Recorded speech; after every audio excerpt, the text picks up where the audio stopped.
Good evening. What's up? How y'all doing? Make one more post here and we'll be all set.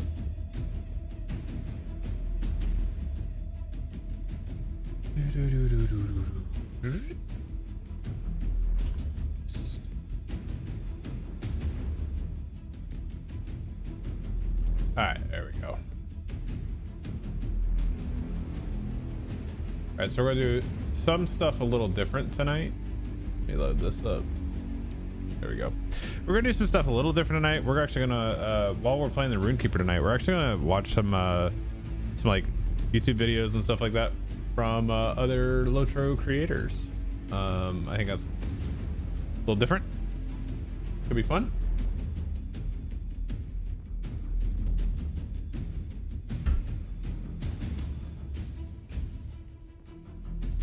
But let's get started in here anyway. Let's run the patch just to make sure first. And it's all patched. Okay, cool. There's never know when after you if you play after Wednesday, just never know if there's going to be stuff. So I think we got the what 42 or 43 the other day when we were playing. So we'll see if we can't get a little bit closer. We started in a Region, then we did some stuff in a Numinos, like the dungeons. That was cool.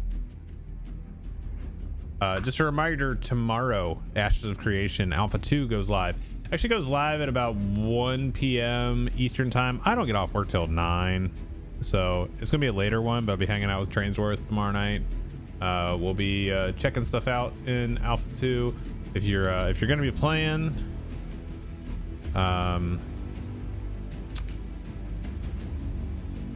if you're gonna be playing Ashes of Creation at some point, that command's not over on YouTube. Oh, well, we'll figure that out later. But yeah, what's up, Gamer Bandit? No, it just took a while for it to pop up. Okay, it's there. Oh, we actually got to 44. All right, so we're gravy.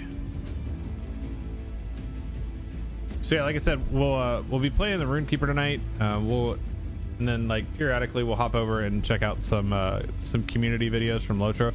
So if there's actually this goes for anybody that's in any of the chats here. If you guys have videos that you like or you want me to watch from lotro stuff, drop them in chat and we'll take a look at them. Link should be on, so it shouldn't be an issue for you to turn them on. Let's hop in here.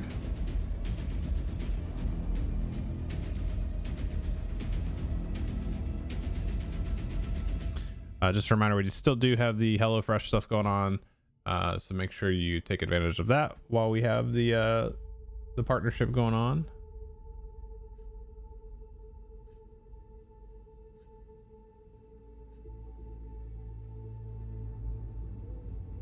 Okay, what we got here? Oh, got some enhanced XP supplies. How did they know? Go ahead and fire those up. Absolutely. Absolutely. All right, so what we got here? Oh, okay, we've got like the roosting tree, all the stuff over in Penderegion. Yeah, we got some stuff to cook through for sure.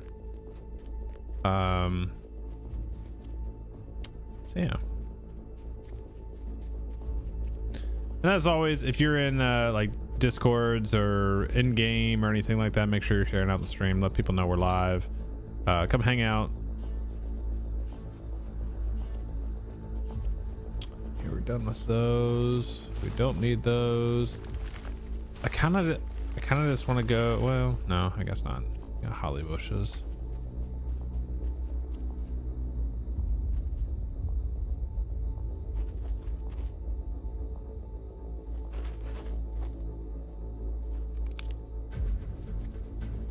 Do I need wood trolls? Yeah, keepers of the foul wood. I don't think I'll be able to do the well, maybe I will after that. We'll see if I'm able to do the one at the end of this chain with the inside the cave. That one's always interesting, we'll say.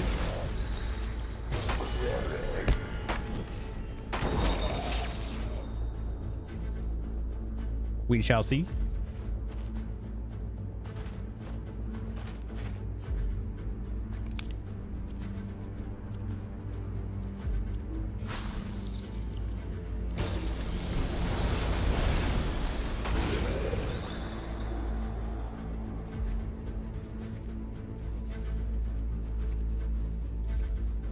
I don't need any more holly tenders.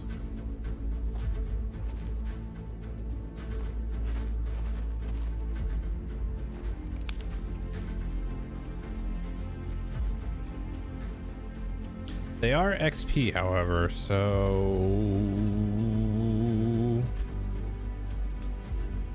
I don't know. I don't think we'll do that still.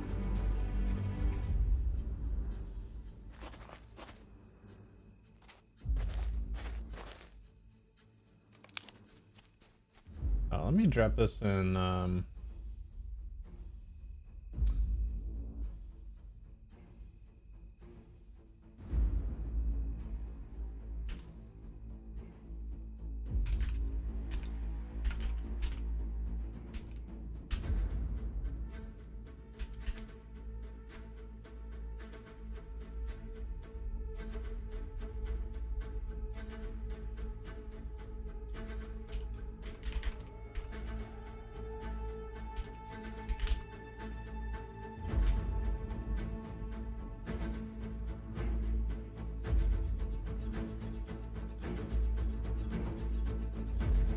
there we go. Got to post that out to the kin.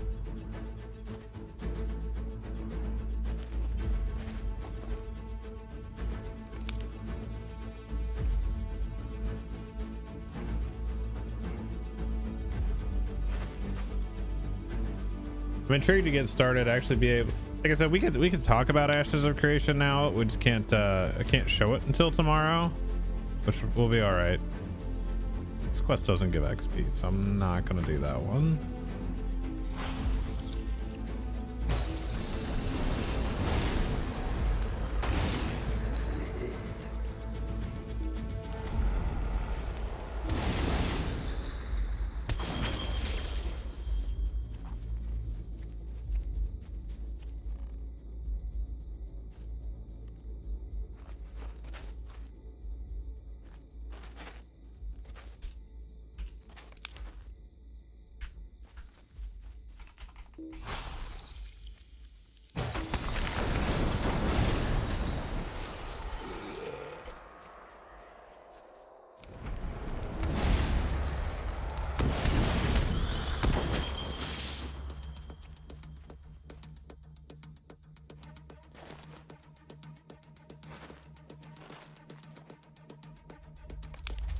Okay, good on that one.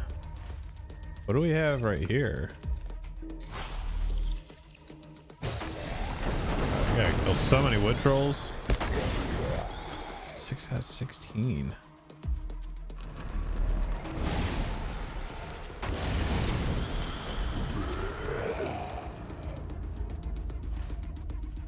Oh, it's just showing the entrance here. I don't have that yet, I don't think. No, we do not.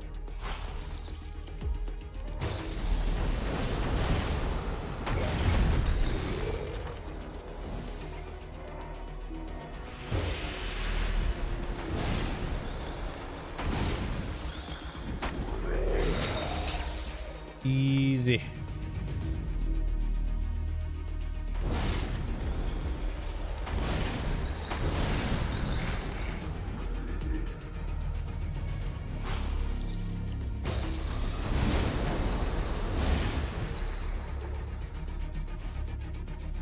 Okay, so we'll go out this way, do all the stuff in Penderegion and all that good stuff. Actually, I need to kind of stay over this way a little bit still. Get some more wood trolls.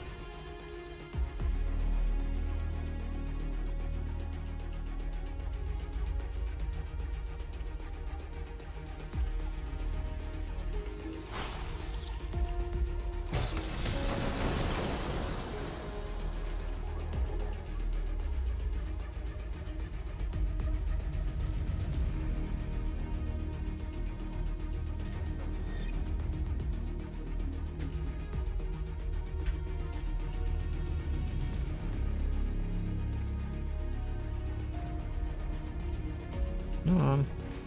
Where y'all at?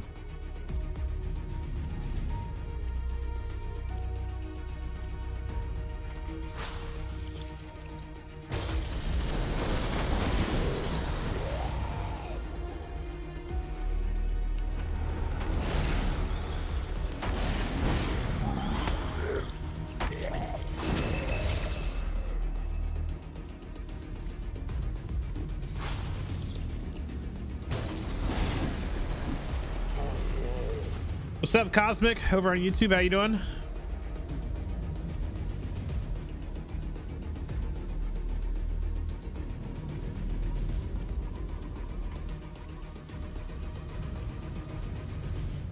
What's that?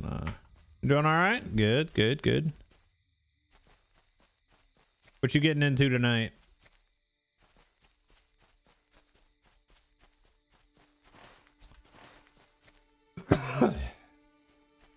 You grab a different drink. So I'm actually pretty fortunate. That Standing Stone reaches out to me over the last several expansions, and they've hooked us up with the ultimate fan bundle on those, which I'm very appreciative of that they would do that. It's pretty cool. So I do have Legacy of Morgoth, indeed. Actually wearing some of the cosmetics right now, as a matter of fact.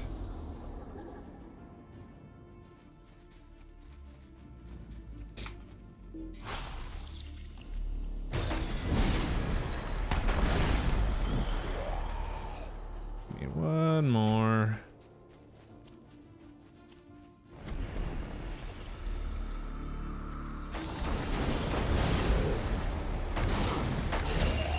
Okay, those guys are done. Let's go over to the east and do that stuff then.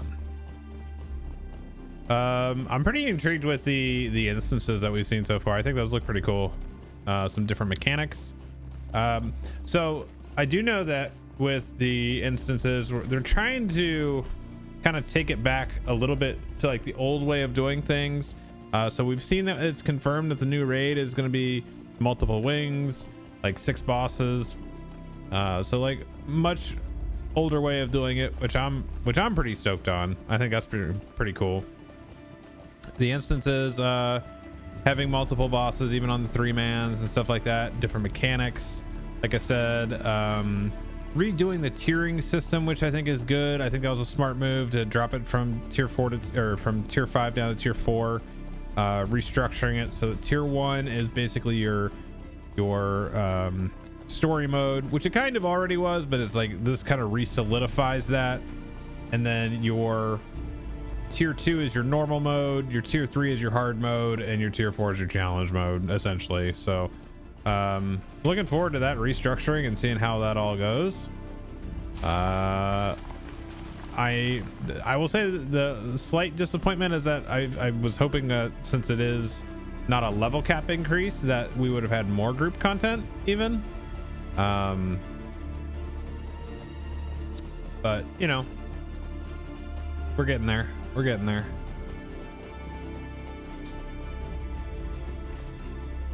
We gotta be on this side.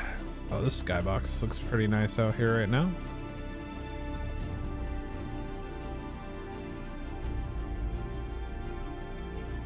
Did you pre-order Legacy of Morgoth? Do I have any other items? Yeah, I do need to do Ridge Racer while I'm over here for sure. I do need to kill a lot of mobs too, so. Mangor, how you doing, buddy? How you been? Why was there no level cap increase? I don't know that they've necessarily said why there isn't going to be one. I guess you could argue, why do we need one? Do you have to have a level cap increase to progress the story and push gear levels and stuff like that? I don't think you do. I know that there is some stuff that they're going to be looking at that is it sounds like they're still working on a downscaling system, which is interesting. So I think what they're trying to do, and I know this may sound a little odd, is just make the whole game more accessible, so you can kind of like WoW Classic, or I'm sorry, WoW Retail kind of did this with when they did their level squish, they made it so you could kind of go anywhere you wanted in quest. So I don't know if that's it, or you know what the case is. Did I miss a I missed an egg down here, maybe. I did. Busy with card games. Legends of Runeterra. I have not heard of that one, but I am also not necessarily well versed in card games outside of Magic and Pokemon. Lotro Halloween, SBO Halloween, and Lotro loot box farming. Oh, is it really? Oh, that's kind of cool.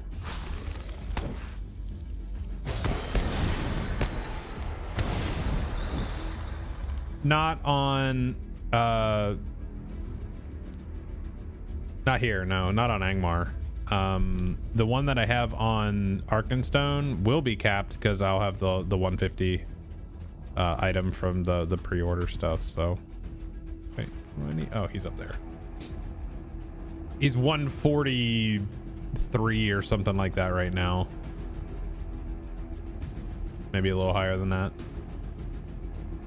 I think on Arkenstone, I'll probably have like 2 characters.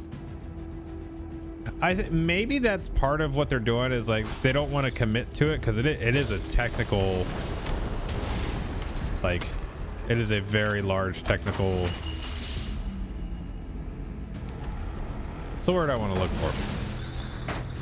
It's very resource heavy to be able to do all that and scale everything correctly and whatnot. So just something to keep in mind. So maybe they're just keeping it a little close to the chest. That would be a reason.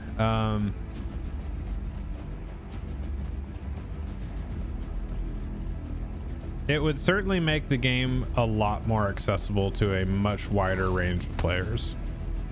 And I think it should do something like that. I just don't know, like, what does that cap look like, and how do they scale the sheer amount of content that they have at this point, because they have so much content. You know what I mean? Just like, if you think of all the different level zones and stuff like that, I mean, you could probably make an if then, you know, like,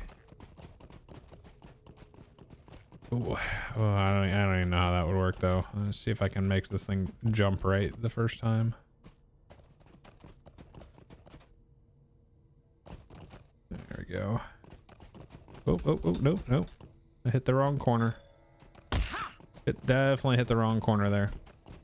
But no, like, I think with the stat squish, maybe that was like the first attempt, is like, okay, is something like this technically feasible? How does it work? And so that was kind of like maybe a test bed for like a broader thing, maybe. So hard to tell though, because that would be tough for sure. Oh no, nope. Am I not jumping? Getting clipped on landscape. I never had this much trouble with Ridge Racer. Never.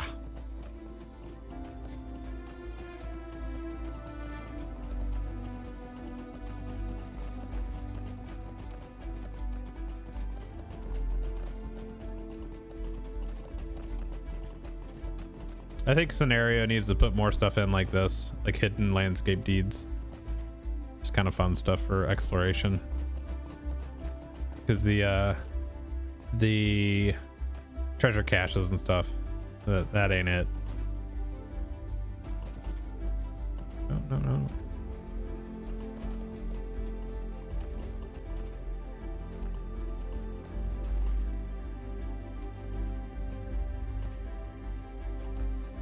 There we go.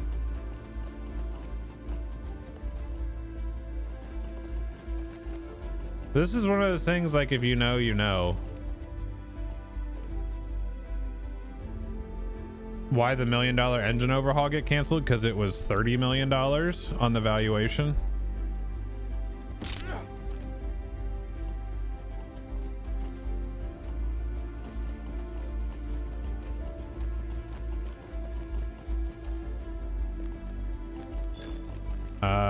I mean, here's the thing is if you do, you can't just say it's going to bring new players. Like you just, everybody says every system, every like, oh, if they added PvP arenas, it would bring new players. Oh, if they did this, it would bring new players. Oh, if it did this, it would bring new players. Like, I don't think the interest in the game at this point is to bring new players. I think it is to sustain the ones that they have. Like, and it may sound shitty, but I think that's more of an approach because you have to think that the return on the investment. Okay, so all these people that would come in and then they'd be gone in how long? How long do they play? How do you measure the return on that investment? You're investing $30 million in an engine plus, like, that's just the upfront. So you have to, exactly, you have to get even $30 million to break even on the investment just to get back to where you were. Then you have to do all the other stuff. That's tough. Yeah, that's so true. And that's that's just where we're at. You know, it's not a reality. It would be more cost effective to just build a new game at that point. And now that's not going to be a reality either, because you already have another studio that's making another Lord of the Rings MMO. So at this point you sustain, you fix, you modernize and all that stuff. Do what you can do.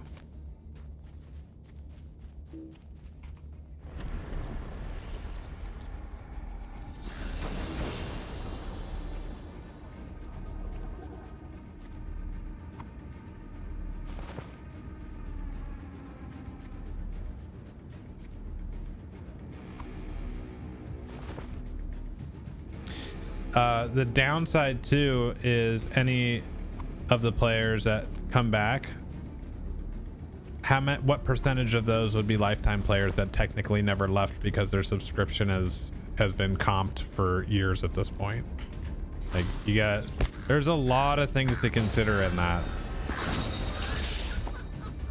It would also be one thing too, like if the game was subscription only, and say you didn't pay for expansion packs or anything like that, but it was just a live service game, that you could probably argue. But because it's a free-to-play game and you know, you're getting all this other stuff, so I don't know. Oh, there are people that can, so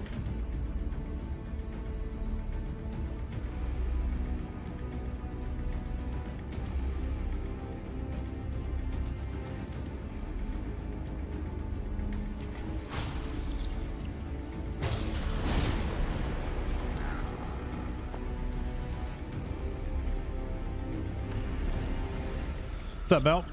How you doing?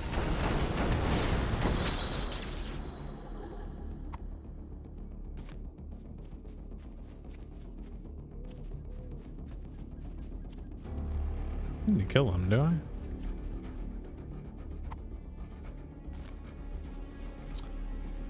Oh, doing all right. Doing all right.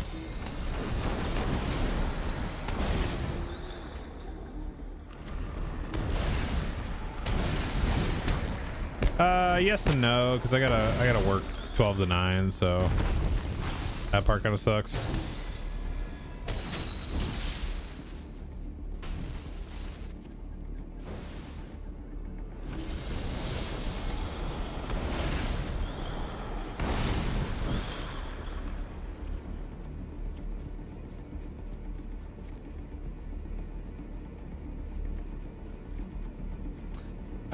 Yeah, should be. I know why I'm killing all this stuff. I do not need to kill this stuff. Okay, so as far as all the other stuff we were just talking about with the, you know, why the engine got canceled and all that stuff. Hey, look, the reality with it is you're not going to recoup that cost, because you not only would you be spending $30 million on an engine overhaul, you're also still have your continue, like, you don't stop developing and paying the current developers to do other stuff. You're gonna have to bring in additional developers to do an overhaul while maintaining a live service. It's gonna take multiple years, or would have taken multiple years.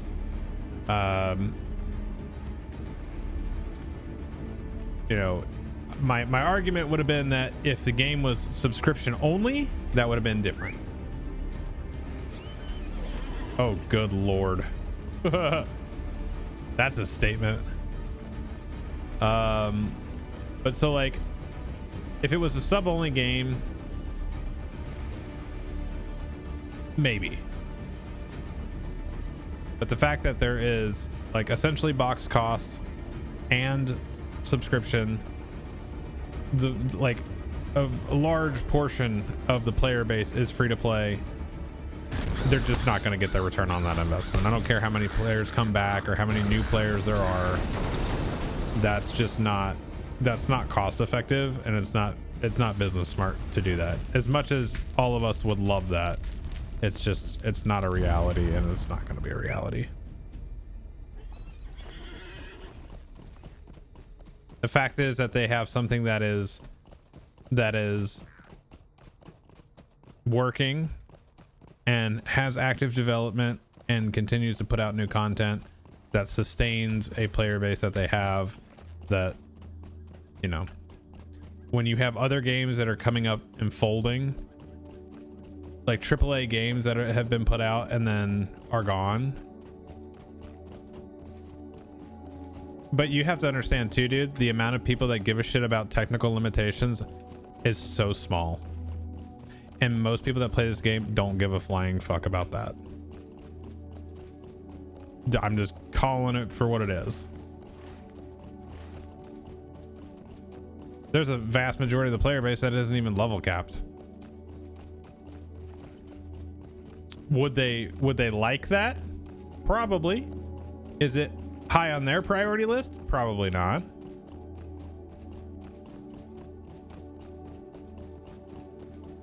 The only way that would work is if every paying subscriber to the game said, okay, I'm withdrawing my subscription until you guys do something. And that's just not going to happen, because so many people use this game as an escape, or a way to hang out with their friends that live in different areas, or so many other things. That's the trouble with the pro and a con of a live service game like that. So while I totally understand the angle that you're coming from, it's just, with a cost valuation of $30 million plus having to continually develop the game as is,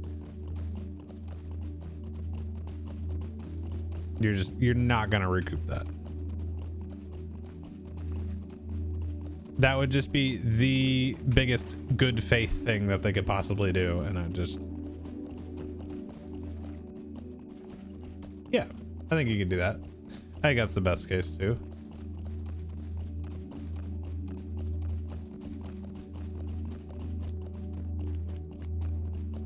And I think there's things that they can do, like if you're looking at systems and whatnot, and like deprecating old system, modernizing current systems, getting rid of some of the spaghetti code that are some of the older systems. You know, like we know that the kinship revamp is still being worked on. We still know that UI elements are being worked on, and that'll be kind of like a piecemeal thing. So there's a lot of pieces to the puzzle, and it just, they have to look at what is the best usage of spending. So, which is totally fine. If they came out tomorrow and said that they're gonna bring out, you know, brand new server architecture, brand new engine and all that stuff, everybody would be thrilled. that'd be cool. But you know, I think there are definitely less people that were upset that it got canceled than are excited that it was happening.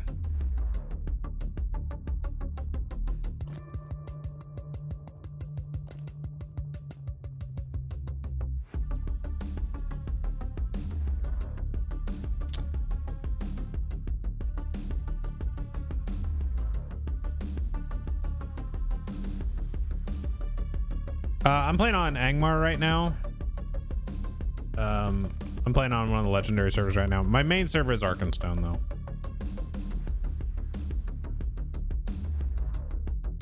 Actually, what? I'm curious about that.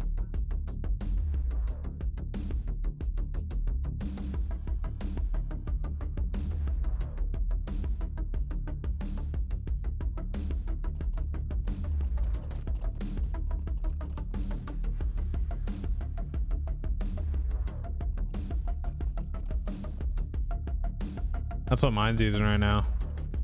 Oh, I can't really leave it up because then you won't get the full picture. It's 11%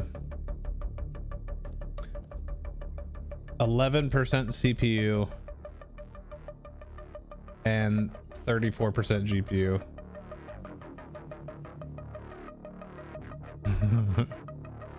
Practically nothing. Just starting to get back into it. What server are you playing on?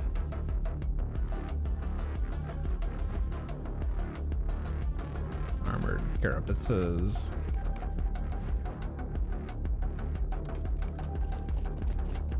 I did. It did not go well.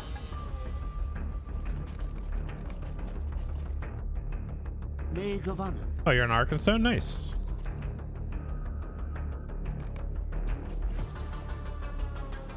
What class you playing? You gotta give me all the details, man. You gotta tell me everything. Powerful branches. What do you need? Oops. How can I be of service? What can I do for you?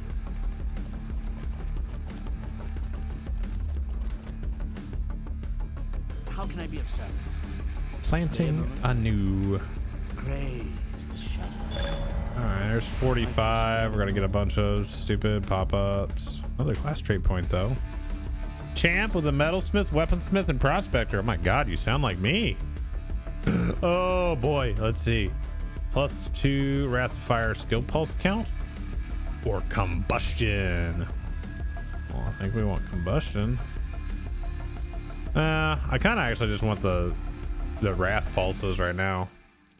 I think because everything that gets put on there just has more pulses.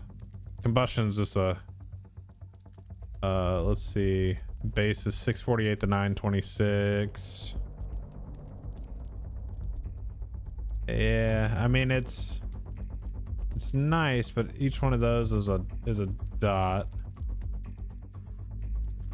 Yeah, we'll add this. I mean, we'll get another one here in a couple anyway. So I do. So on here, it's not mine personally, but if you're playing on Arkenstone, there's a guild over there, and then over here we're also playing. We have Flames of the West is what we are over here, and then over on Arkenstone we're playing in Shadowed Nobility.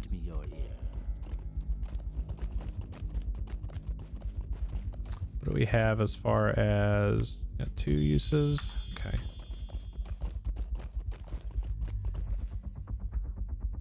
Hail, friend, and well met. What is this? Oh, damn. That is an upgrade. Damn.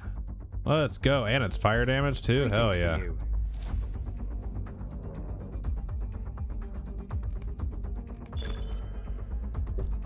Okay. Give me that. Yeah. What's that put me at? 169 and 17.6. Love that. Love that. I've been just earning wit this whole time. That's hilarious. Well,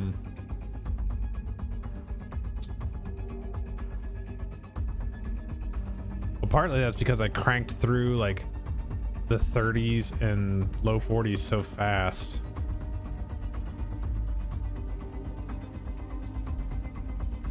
We get confidence cooking here.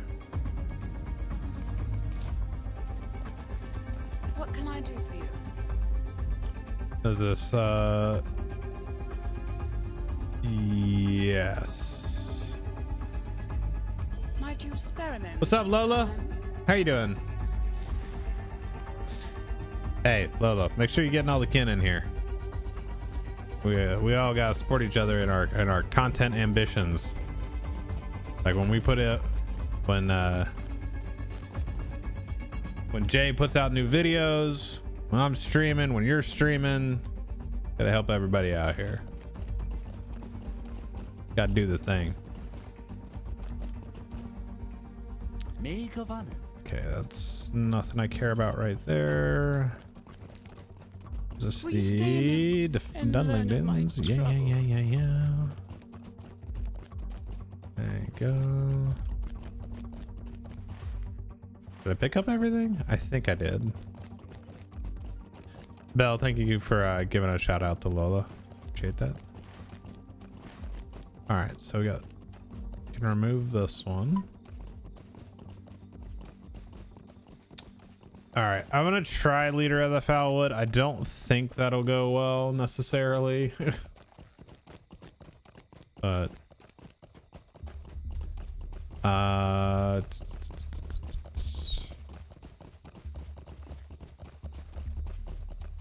always feel bad when it says fertile soil. It just sounds wrong. It's so fertile.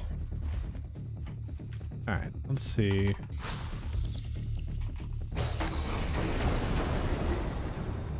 Fine.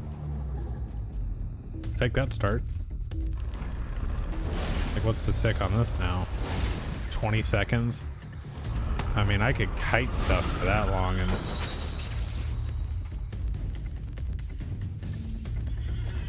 Blake. It's a funny way to say it.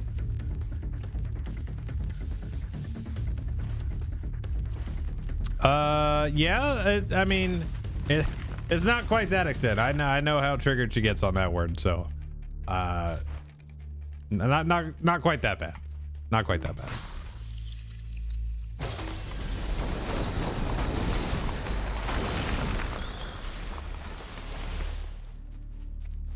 On a scale of 1 to 10, it's an 11. 100%.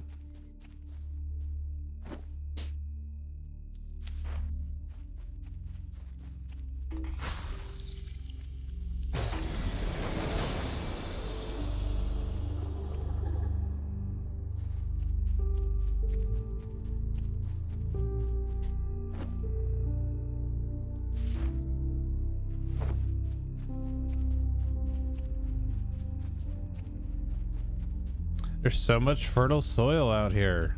It's very fertile.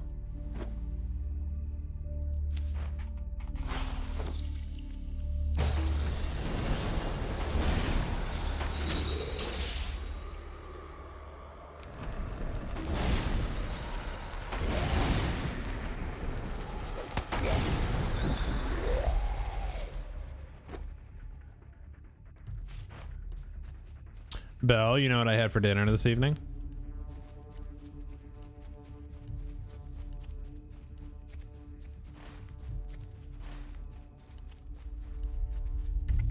Absolutely.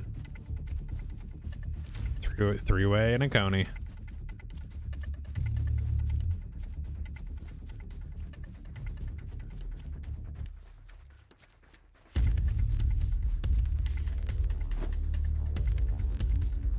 I mean, you don't know that you're jealous yet. You could hate it. I don't know. Explain three-way again. Okay, so a three-way is noodles, chili, and cheese. A four-way is noodles, cheese, chili, and either beans, or onions. And a 5-way is all of it.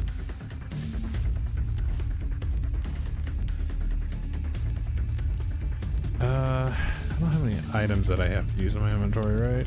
No, I don't. Okay.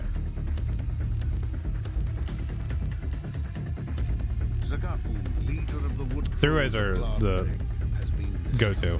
Absolutely. All right, this is going to get interesting. And worse. I cannot help it. Some has it.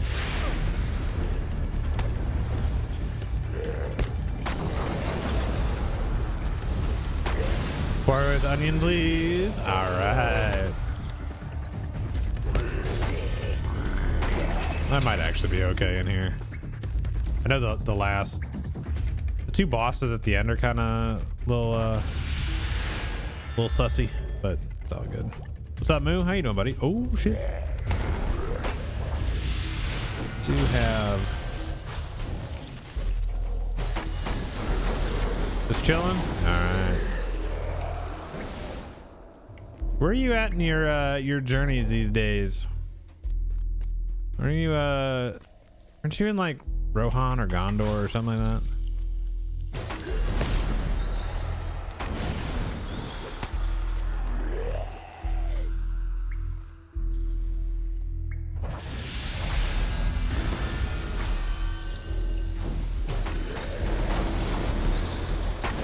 There at Mithrin. Ooh, 126. All right, good deal, man. You're getting there. You're getting there.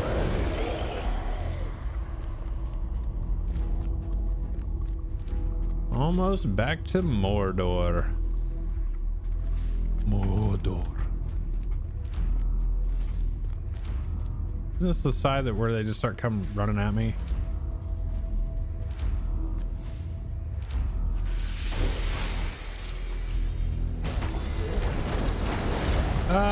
It could be all right. This is the one they're tied together, isn't it? No.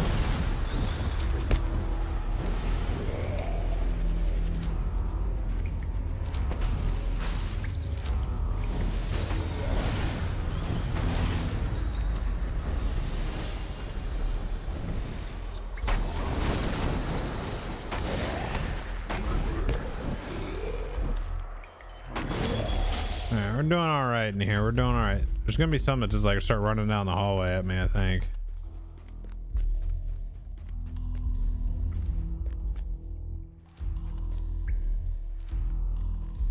That it is a lot of content for sure.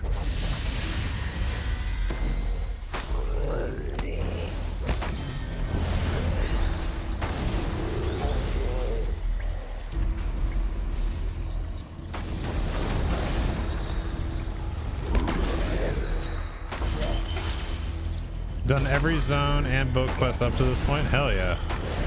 It's a lot of content, dude. That is a lot of content.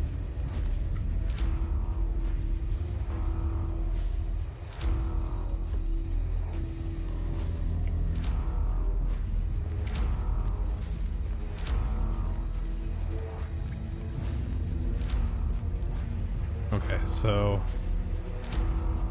I think we'll try to kill the Uruk first.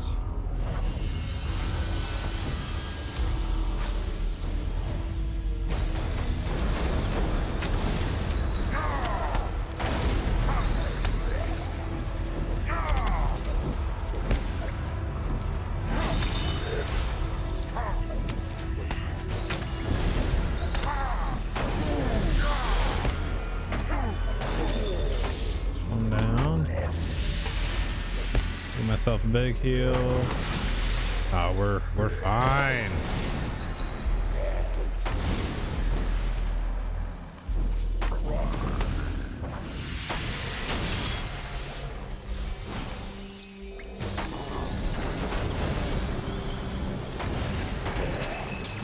Nice. Take that.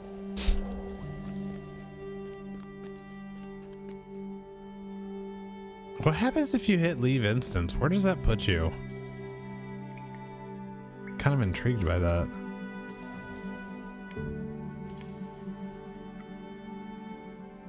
Does it put you right at the door? Yeah, it just puts you at the door. It's just a quicker way out, that's all.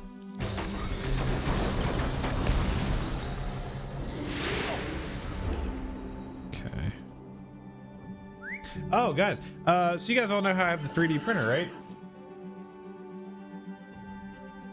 I actually did something kind of cool, and I hope he's not watching right now. This would be a little bit of a surprise. But one of my coworkers is really into Batman. Like, it's his favorite. Like, he knows pretty much everything there is to know about it. But there is a process in 3D printing called HueForge. It's a different software, and you can basically make pictures and layer them and print. I was able to actually print the animated series, and so it actually has depth to it. It's actually pretty cool. Okay, dude. Literally, I'm trying to have a moment here, and you're really just messing with my vibe here. Just so yeah, I think that's pretty cool. It's a little challenging. The software is, not gonna lie, was a little intimidating, but kind of got it figured out, so that's pretty cool. Pretty cool. All right, let's go kill these Dunlendings. This might get me to 40. No, this ain't gonna get me to 46. I was doing a thing. Thank you. Appreciate that.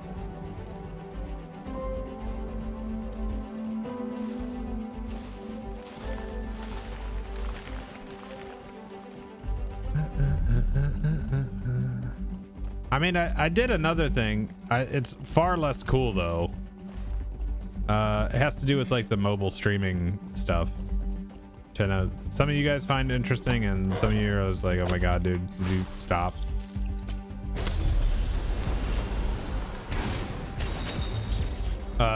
But it's really stemmed from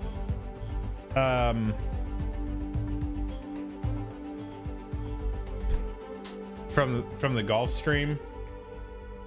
Put this on here for a second.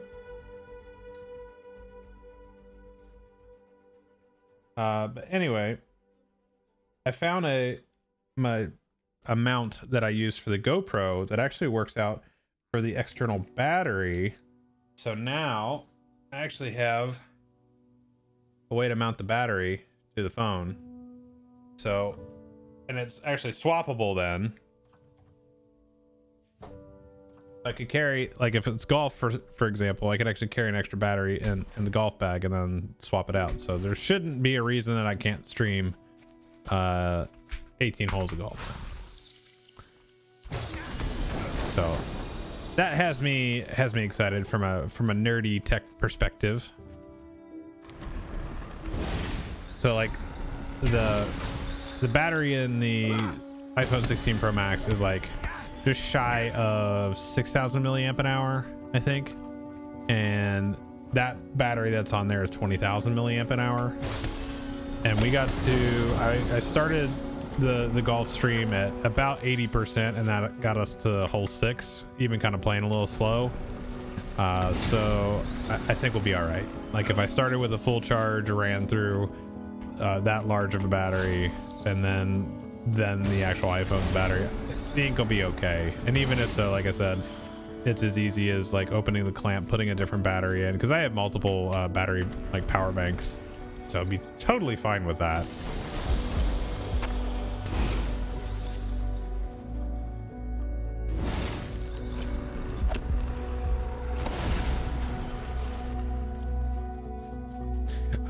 I do find IRL streaming to be very intriguing because I feel like it's a lot less. There's a lot less production to it. That may sound kind of weird, but it's just like, just go do what you're doing. Like, yes, still like look at chat and stuff like that, but it's also not like, it's not this setup, you know what I mean? It's not as crazy as that. It's just go do your thing, have some fun, and show people what you're doing. And that's very intriguing to me.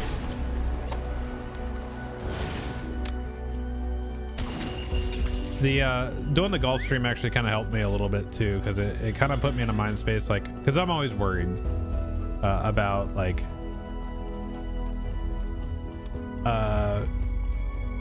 I tend to worry about uncontrollables as much as I preach to other people about like, hey, don't worry about what you can't control.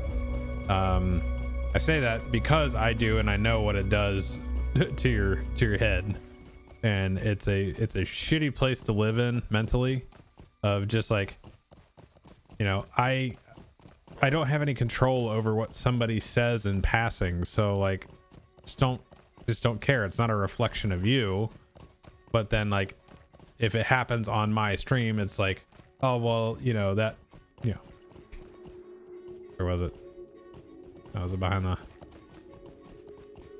did it go away, or was it behind? Oh, it's down over there now. I'm not gonna be able to see it again. There it is.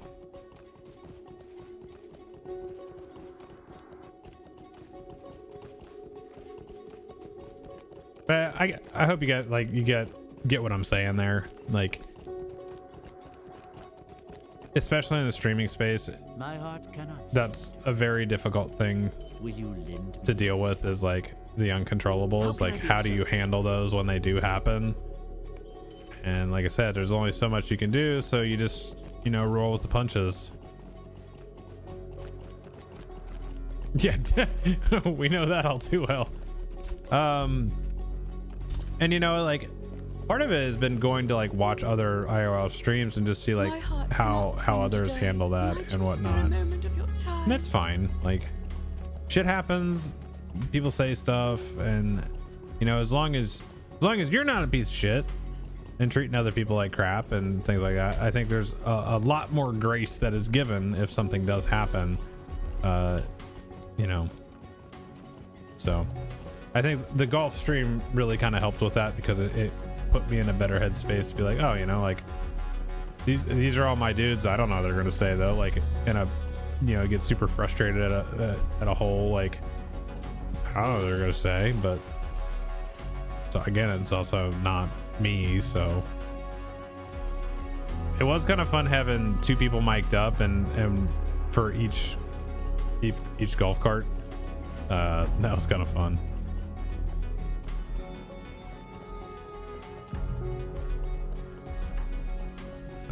We'll undo that one. Rune-Keeper quests. I mean, as long as you guys like the IRL stuff too, like if you don't like it, then kind of defeats the purpose of doing it.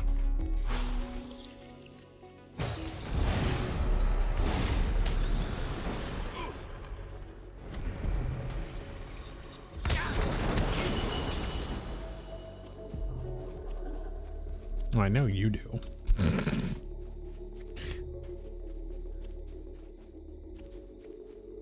Because you've said as much. Going for 50 tonight? I mean, probably could. Eregion's got a good flow for that.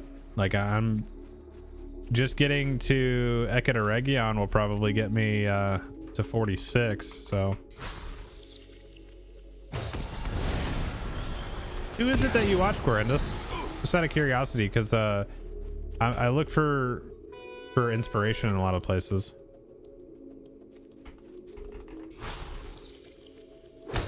Can you like DM me that in Discord or drop it in general or something like that, just so I don't forget it?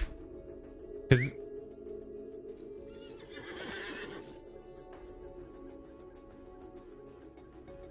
thank you, I appreciate it. What's up, Briggs?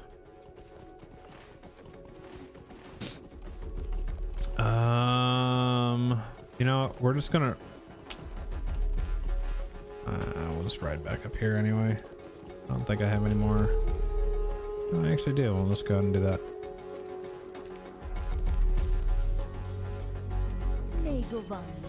What is this? You may be of service. How did I not get this quest? Megavonin. Mind my words, traveler. Oh, because we're actually in Eket Eregion now. Duh. Greetings to you. Greetings, friend. Will you lend me your ear? How can I be of Back service? up to Gwingris.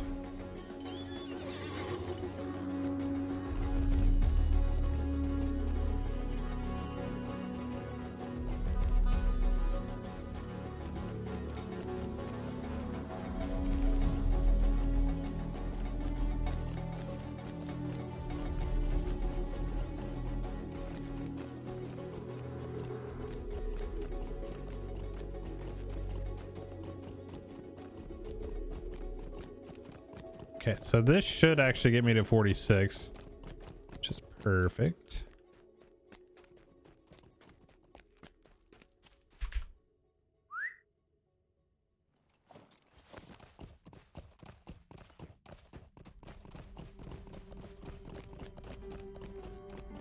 A shadow is on my spirit.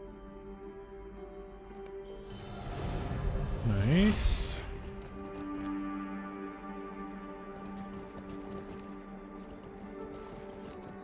Probably. I mean, I've run it on the minstrel already, so it'll be fun to run it on this guy too.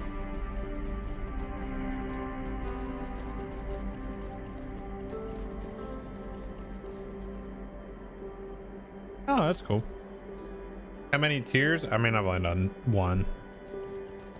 I did do it in a 3-man though on tier 1, which was pretty fun. It still bothers me that the Rift has tiers. The Rift is the Rift. Should have never touched it. Just left it alone.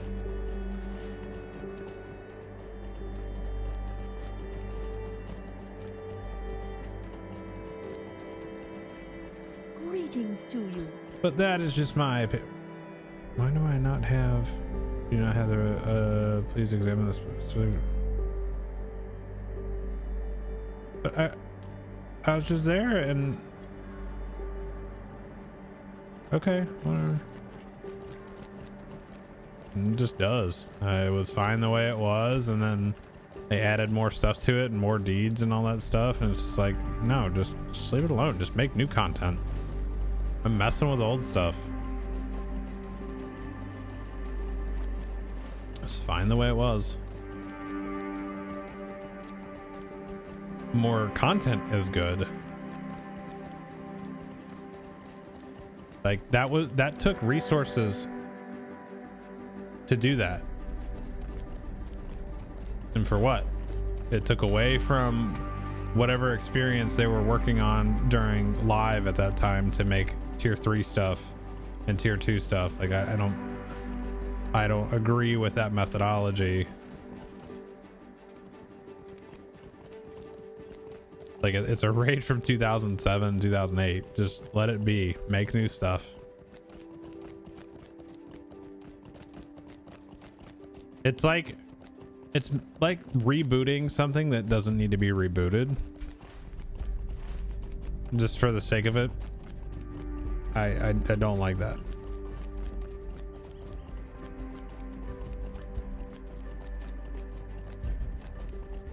Well, see, now you're complaining about me complaining, so take your own advice.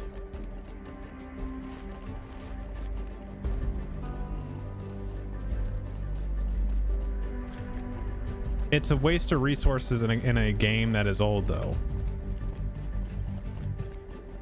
Like, it's not like this gigantic studio that just has like, hey, you know, this team, why don't you go work on this? It's like we have finite resources. You don't have to delete anything, Belle. It's fine. You just let it be.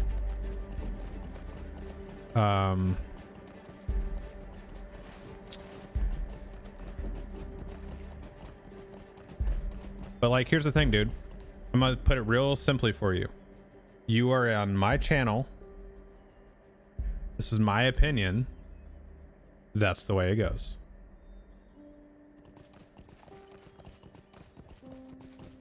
If you want to, like, that's just the way it is.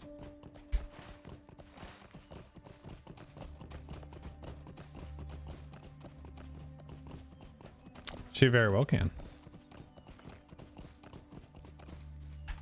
I need these. I do. It's just, it does get tiresome, dude.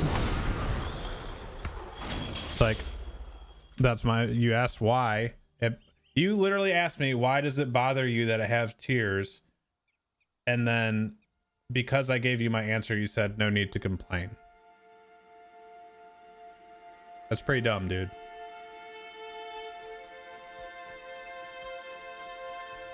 Why don't you find a different channel to watch? Not gonna hurt my feelings, buddy.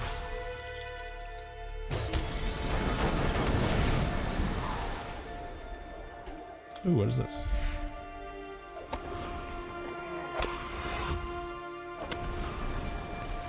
Oh shit, that's some wonderful.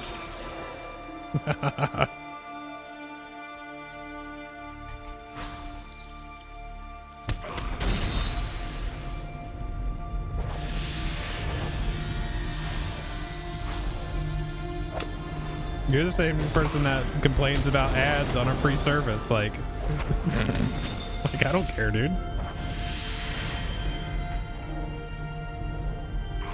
Oh no, I don't have power.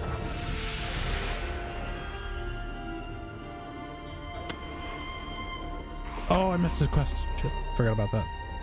Where's my... Oh, he gets to take so much damage from the dots. I love it.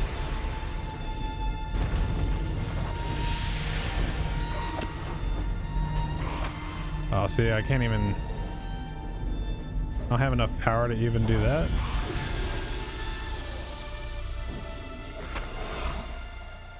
Come on. There's a power pot.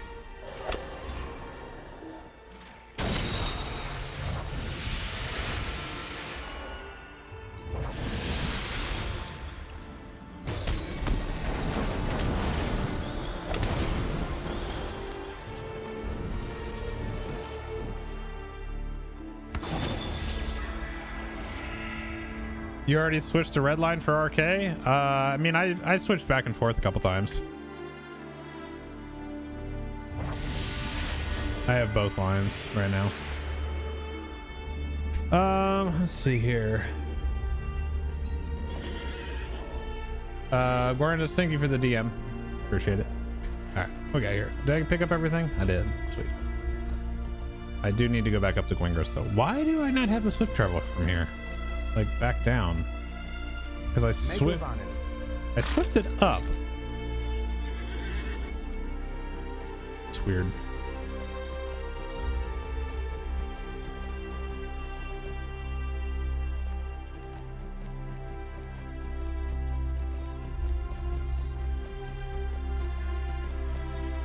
On the legendary server, I'm not sure if I should build it out with the level 50 cap.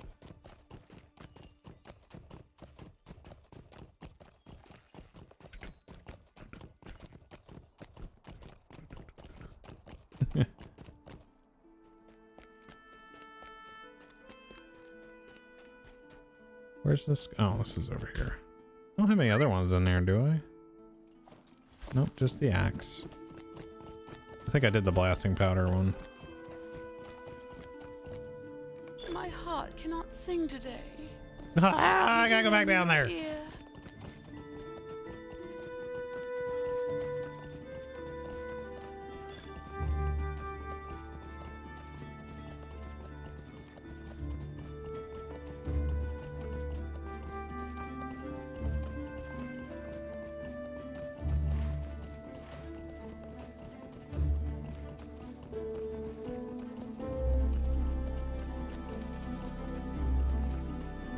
Let's see, so we just need 15 more dunlendings.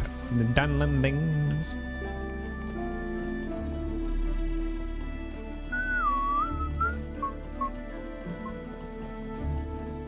Another.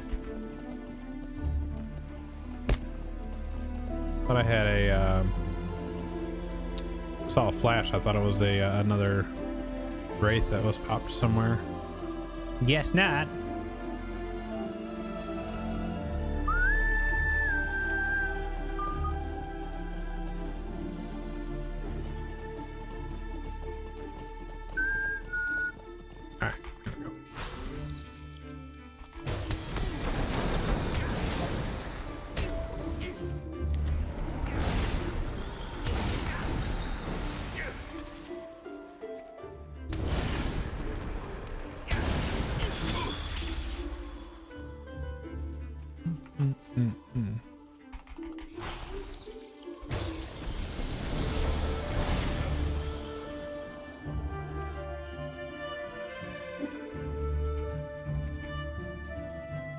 Give it axes.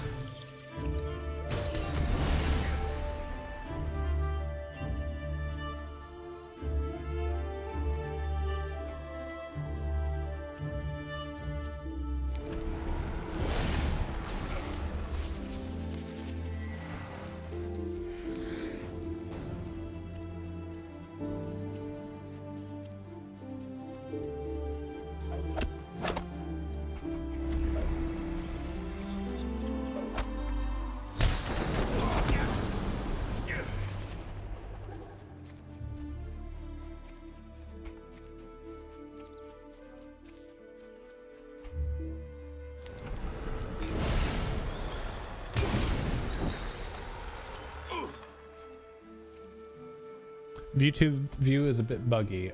Is it on shorts or regular? Take a peek.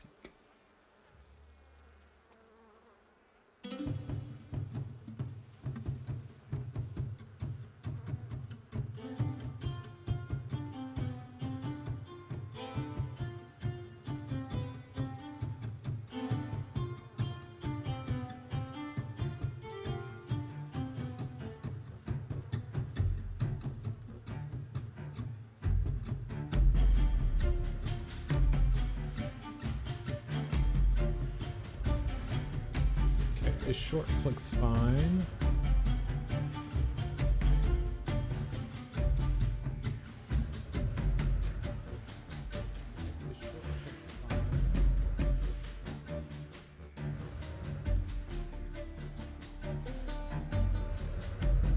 Looks like a short and a regular view. I'm confused because they both look. It's like this is the normal one.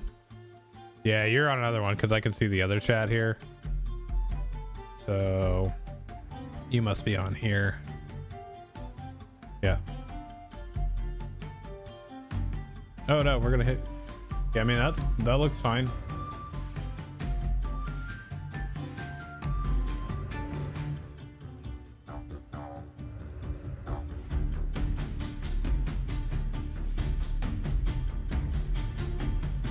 If you actually like come across it on your phone, it'll look right on a short. At least I think so.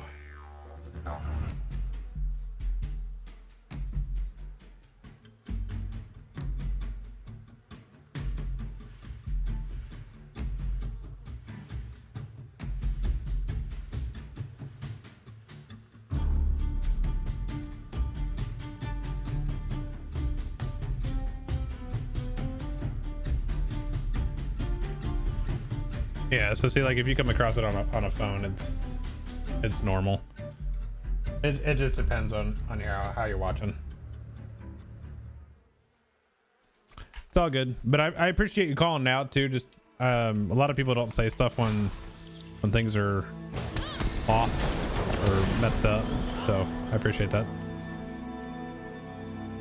But it's looking like it's supposed to. There's two streams on YouTube. There's a short and a regular, and that is for discovery.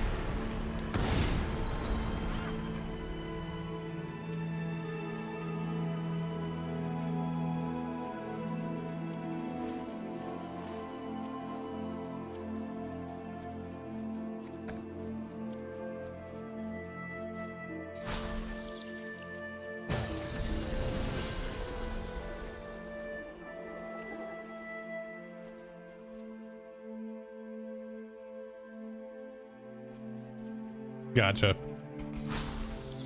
No, don't go behind the tree.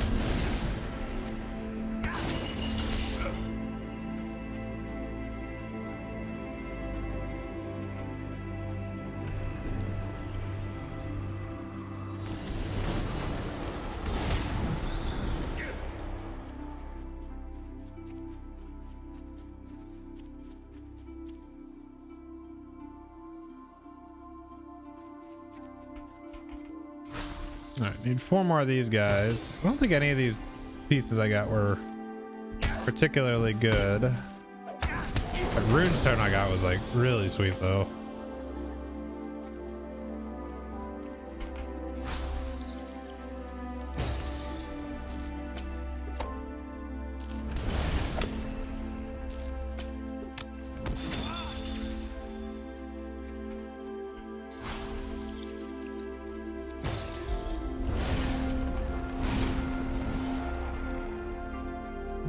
Shadowy.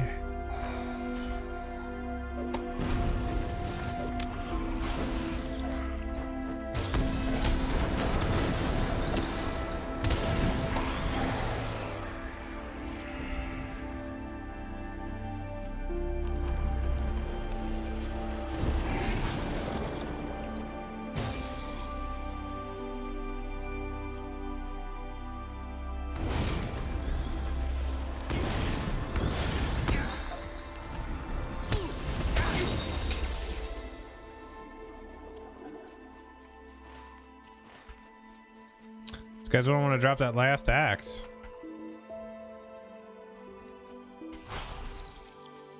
There we go. Thank you.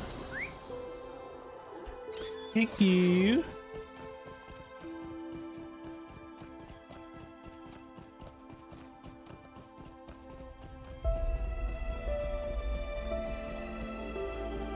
This is actually a perfect track for out here too.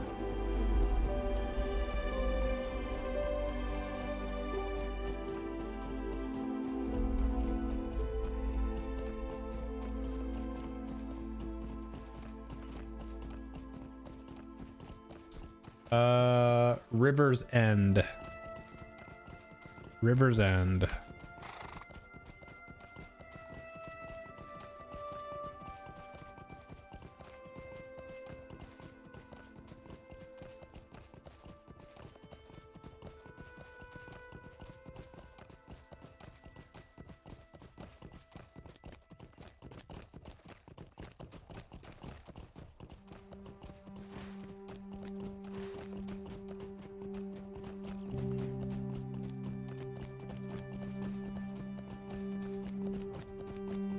My heart cannot sing today.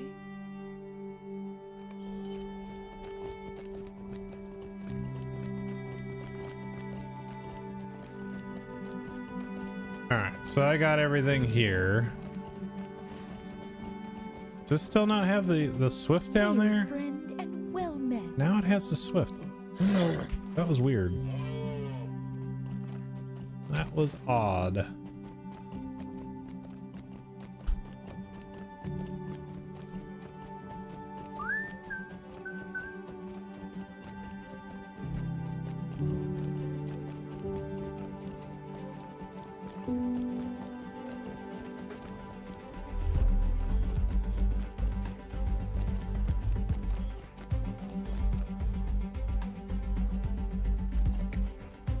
All right, so we got rubble, lynx pelt, half orcs, and signs of the company's passing, which is over there.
What's the lynx cave right here? Cave den. That's the word I was looking for.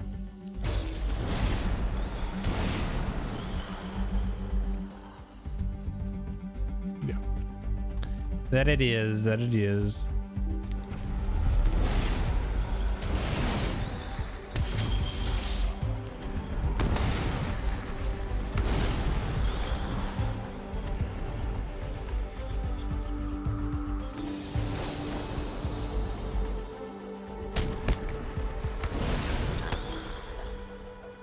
Burn. What? Didn't have a pelt? Come on, man.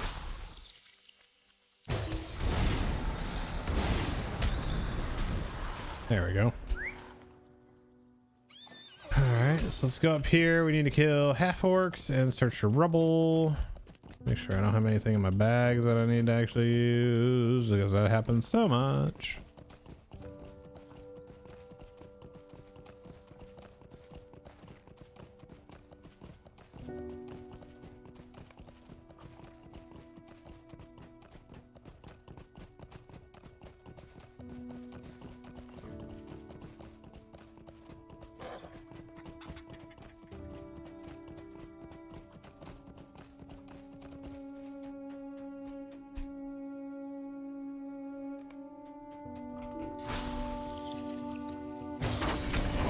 Ooh. That dude got deleted.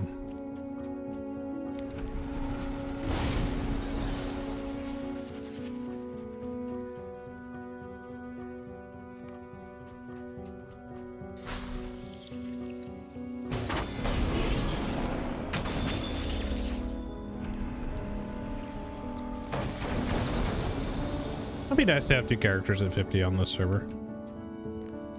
I really can't see myself doing more than that. Just having 2 characters over on Arkenstone, 2 characters here, having other games coming out.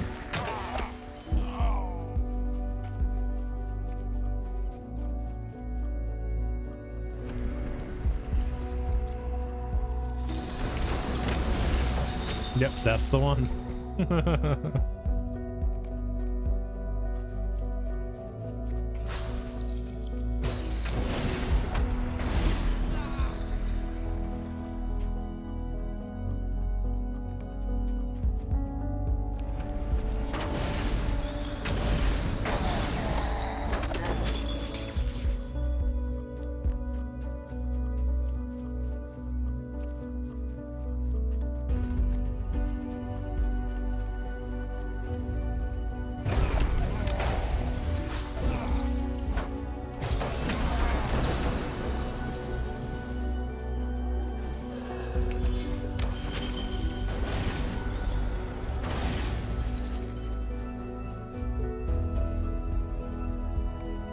Okay.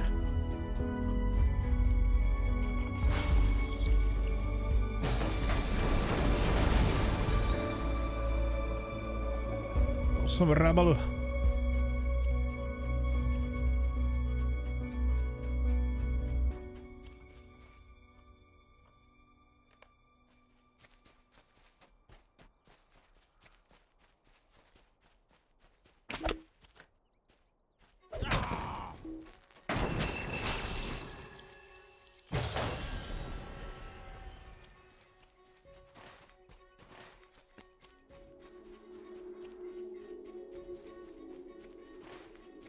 Last trouble should be right over here. Yeah.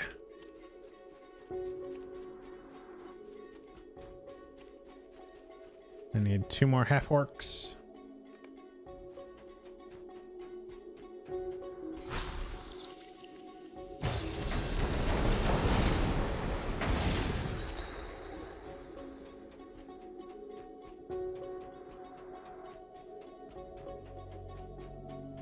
That's the worm. Yeah.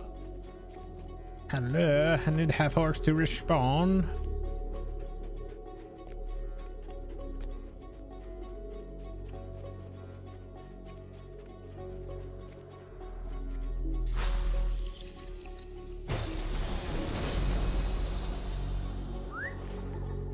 Okay, right over here and get the campsite.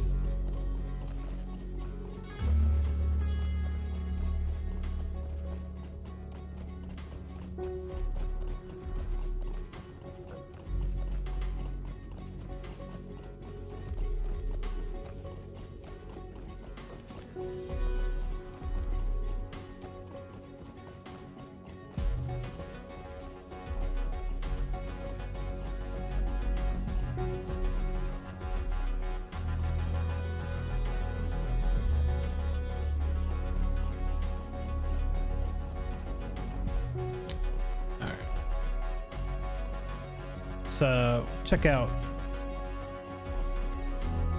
after we turn these in. We'll see if we can't round up some community videos and see what's up with that.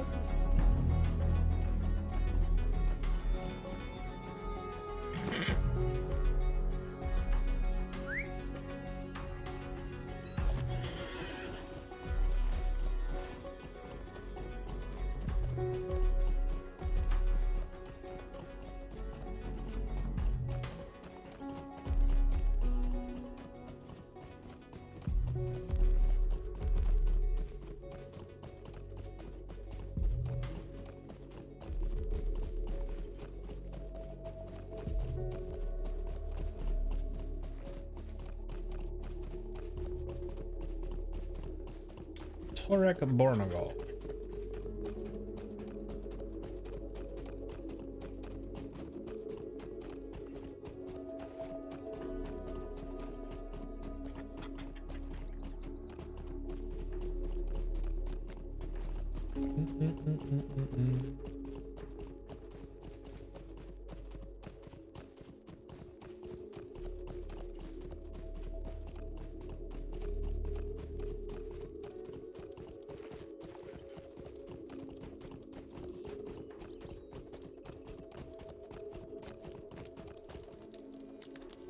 Meg of Onan.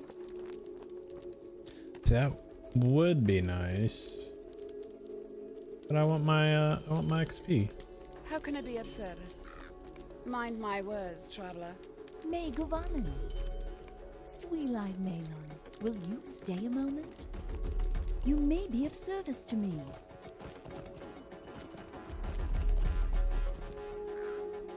Hail, friend, and well met. Greetings, friend. Will you lend me your ear? Okay, let's see what we got here in the Lord of the Rings stuff here. All right, so you pull up Lord of the Rings online. Oh, look at all these ones from me right here.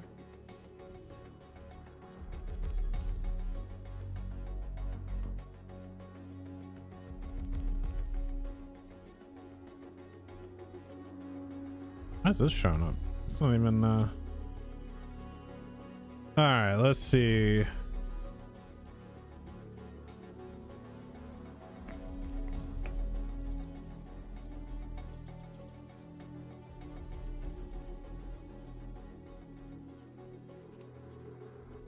Let's go look at recent here. Hasme has been posting a lot of stuff recently. They're actually normally not in the lotro space, but they actually created a whole other channel just for lotro, which is pretty cool. Love the thumbnails. Let's see. Let's see what they say about the shop items here. Let's close down. Let's go theater mode. By far the best to purchase. To keep things short, I'll just quickly mention for everyone, but especially for those who don't like spending, that in Lord of the Rings Online, the in-game achievements, the so-called deeds, grant you lotro points upon completion that you can spend in the in-game store even as a completely free-to-play player.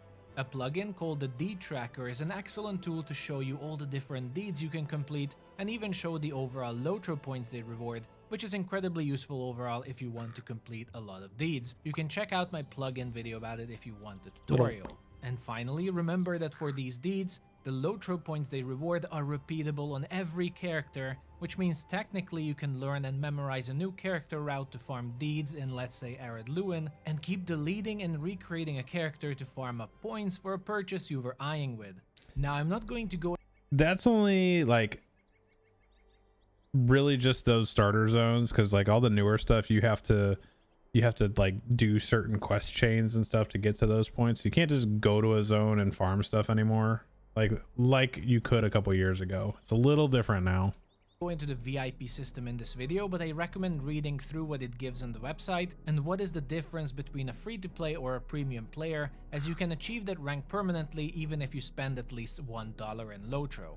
One super important part everyone needs to know regarding the shop is that in lotro there are basically 3 categories of items you can purchase: character-bound items, server-wide items, and account-wide items. This is vital to know each time you make a purchase to make sure you're not wasting your points or your money by misunderstanding something. Character-bound items are for that one character only that you make the purchase with or you start using the item with, like buying the experience disabler or traveling skills. Server-wide items are stuff you can mail or exchange between all your characters on the server, stuff like carry-all bags, universal toolkits, or cosmetic items. And account-wide features are like inventory space purchases, account-wide mount speed, wardrobe slots, shared inventory slots, and so on. So just make sure you research Those graphics that he does, something. those are fantastic. The very first purchase that I would recommend is by far the cheapest thing you can do, is buying the Return to Lalia's Market Traveling skill in Bree, which you can find in the market house on the main square of Bree. This item costs only 3 mithril coins that you can buy 5 of in the store for as little as 50 lotro points. This is a one character only purchase, but it will give you a traveling skill that you can use to return back to the storehouse in the town of Bree, giving you an additional super convenient teleport to one of the game's main hubs. There are some characters like hunters, wardens, and mariners who get traveling skills for free, but for everyone else these are pretty huge quality of life purchases you can get to save overall time. Since we're in the traveling section, let's also check the store in the character, maps, and skill section. Here there are 3 things that I would recommend based on your preference. First, you can purchase multiple milestone destinations. This is your Hearthstone if you come from World of Warcraft, but it's your ability to connect your character to certain towns in the game that you can then teleport to every hour. This gives you multiple locations you can be connected to at the same time. This is unfortunately also a one character only purchase. These are the type of purchases I think that need to be like between milestone skills and like class trait specs. The fact that a class trait page is the equivalent of $11 is mind-boggling to me. Like I could barely justify that if it was account wide, sure, okay, whatever, but the fact that it is per character is just, ooh, that one just does not make sense. The second are the travel skills. Don't mix them with the travel maps. Those are a one-time only item, but travel skills are proper abilities you learn permanently for multiple teleports, but once again are one character only. The third purchase I think that's really good here. I genuinely would not spend any points on those travel skills because you can get them from in-game doing a lot of the reputation stuff.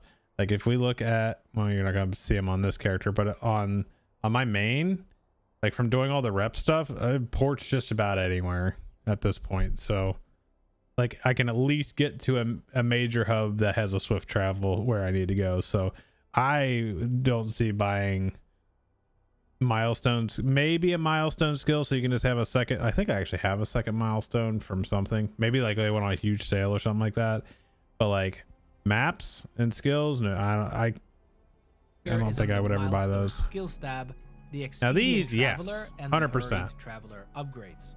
While these are also one character only, what they do is they can decrease the cooldown time of your travel skills and milestone skills from 1 hour all the way down to 5 minutes. Yeah, that one's actually which makes pretty it huge. super worth it on your main characters for faster traveling. Next recommendation is also focused on traveling, and Journeyman. it is in the collections, riding traits, and bundles tab. Here you can purchase different mounts and riding skills, and I would particularly recommend the account-wide purchases like the Journeyman riding trait that will increase every single mount on your account to a plus 78% movement speed mount. This is an account-wide purchase, and I don't think it needs further explanation. Yeah, that one's pretty so solid. This section is probably my favorite, and I think are by far the biggest quality of life you can get for yourself in lotro. So a quick notice here that yes, you can purchase account-wide inventory backslots in the store, in the account, slots and storage, and the inventory slots tab. Here you can pretty much increase your bag to have 135 maximum slots. It's pricey I think, but it's there. What I want to highlight here instead is in the carry-all section, the carry-all bags. These are server-wide bags that you they're can so purchase expensive. and trade between your characters to store certain items into them with an inventory space of 10, 25 or 50 depending on the size you choose. If you play this game seriously, you will very quickly realize how annoying inventory management will be, and what carry-alls do is if you have them in your inventory, they will automatically store items they are designated for and free up tons of Has me if you little tip for you, because I do this too. Instead of doing this, just create a tab in your chat window and uncheck everything and call it blank. When you're recording, you just go to that, and then you don't have to edit in blurs or anything. You don't have to remember to do it. inventory space for your character. Oh, just be a hunter, right? yeah. The catch is that these are specialized to a purpose. So crafting, dyes, housing, trash items, and so on. So you have to Carry-all's prioritize not a which bad are idea. the biggest culprits of your inventory issues and buy the right one. For me, the two most base choices that I think every player will have issues with are the crafting items and task items. Crafting items need no explanation, but task items are basically trash you pick up from monsters that are quest items for the so-called region reputation tasks. You tend to keep these items to build up reputation in the game, and they take up a lot of space on your character. Remember that this is a server-wide purchase, so does not carry over to other servers if you play on multiple, but you can trade them between your characters, which gets us to my next recommendation. There is a feature in the game called Shared Inventory, which is essentially a server-wide bank that you can access with any of your characters and is an account-wide purchase. Your very first purchase will give you 20 inventory slots, I believe, and you can store any crucial item in here that you normally would want to trade between your characters. And as you guessed, yes, this is a great way to pass, for example, your carry-all bags between your tunes really fast, especially if you have the VIP status, since VIP status also lets you access your bank anywhere and anytime in the game you want with the subscriber town services. If you're a lover of crafting and gathering, another super fancy purchase you can make are the universal tools in the store, in either the base or the enduring version, both of them being server-wide purchases so you can trade between your characters. Both of these tools increase your crafting critical chance for better items, and they also both decrease your harvesting duration in the world, the base one by 3 seconds and the enduring by 4.5 seconds. I personally recommend the enduring toolkit here, but in the end this depends on how much you value your time, and that minus 1.5 seconds each time you bump into a harvesting node, so make your own decision here. Finally, my last recommendation, which is going to be a hit or miss depending on what kind of player you are, the Experience Disabler, otherwise known as the Stone of the Tortoise. This is an equipable item. Unfortunately, one character only purchase as it binds to you, and what it does is it disables all leveling specific experience gain. I have never used that character on whatever level. I've never used that at all. I think this is by far one of the most important purchases for Lotro if you love the story, exploration, and want to enjoy the game without it becoming completely irrelevant, especially with the combination of the new landscape difficulties that allow the game to be challenging even. And the Stone of the Tortoise will allow you to stay on a particular level, enjoy all the quests and deeds you always use it until you're ready to move on and unequip it. It is the ultimate adventuring and questing item, I think, and I really recommend it for people who are completionists and want to immerse themselves in Middle-earth. So those are my recommendations for the highest value and best purchases in the Lotro store. Hope you enjoyed it. If you watched the full video, do make sure to comment Gollum below so that I know it. Like and subscribe for more Lord of the Rings Online content. Thank you for watching, and I'll see you the next time. Well, I gotta do it then. Comment.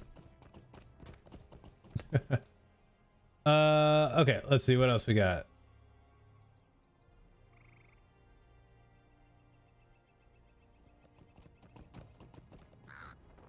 Let's see. Live. I'm the only, me and Poteen are the only one live on YouTube.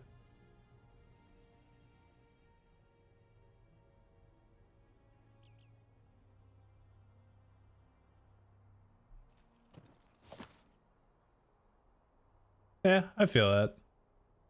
Yeah, this is never something I'm gonna get into for sure.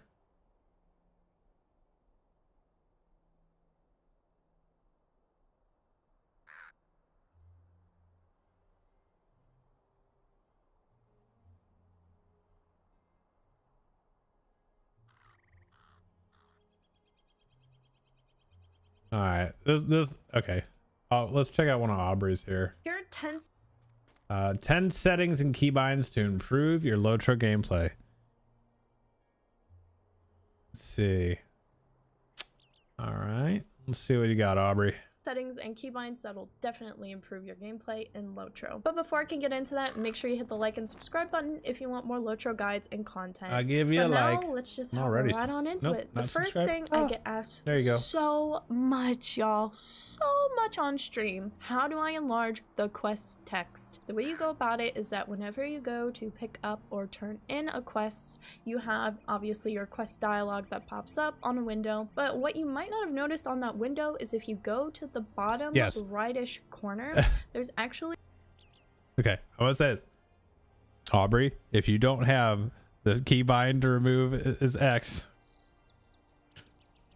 we're gonna have a conversation. this font increaser and sizer. It's kind of hidden, but it has a capital A and a small a, and then there's arrows next to it. Well, those arrows can actually increase and decrease your quest text. So you can definitely enlarge it as much as you want. However, I will just make a note that the sad thing about this is that for whatever reason, this doesn't permanently save. So every time you log out, unfortunately, the next time you log into that character, you're gonna have to enlarge the font again or decrease it depending on what your preference is. Something else that might help you with reading text in Lotro is by increasing your chat opacity window to 100%. You can find this in your settings under the chat options, but under that you should have the ability to then have a totally black screen by making it 100% opacity, which should make it easier for you to read any text that is going through on your chat window, like world chat or just some fellowship or kinship text. Speaking of the chat window, did you know you could actually filter out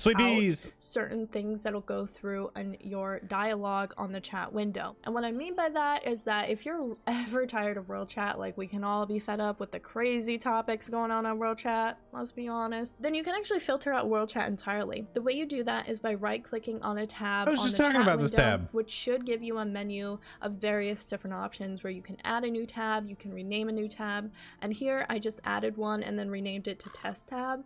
But from there, you can actually add filters, and filters are basically what chats you want just turn them all off. So if you really want to be tired of world chat and you don't want to see it, you don't even have to show it up on that particular tab. So in this case, what I did, I added like fellowship, kinship, combat logs, and then also like whatever I get in loot to show up, which you can see, like you can see all the combat dialogue going back and forth with me and the enemy and how much damage I dealt. And then at the end, you can see what loot I received because I filtered the chat like that. Now, where things definitely appear in chat, there is also an option to have chat bubbles in the game.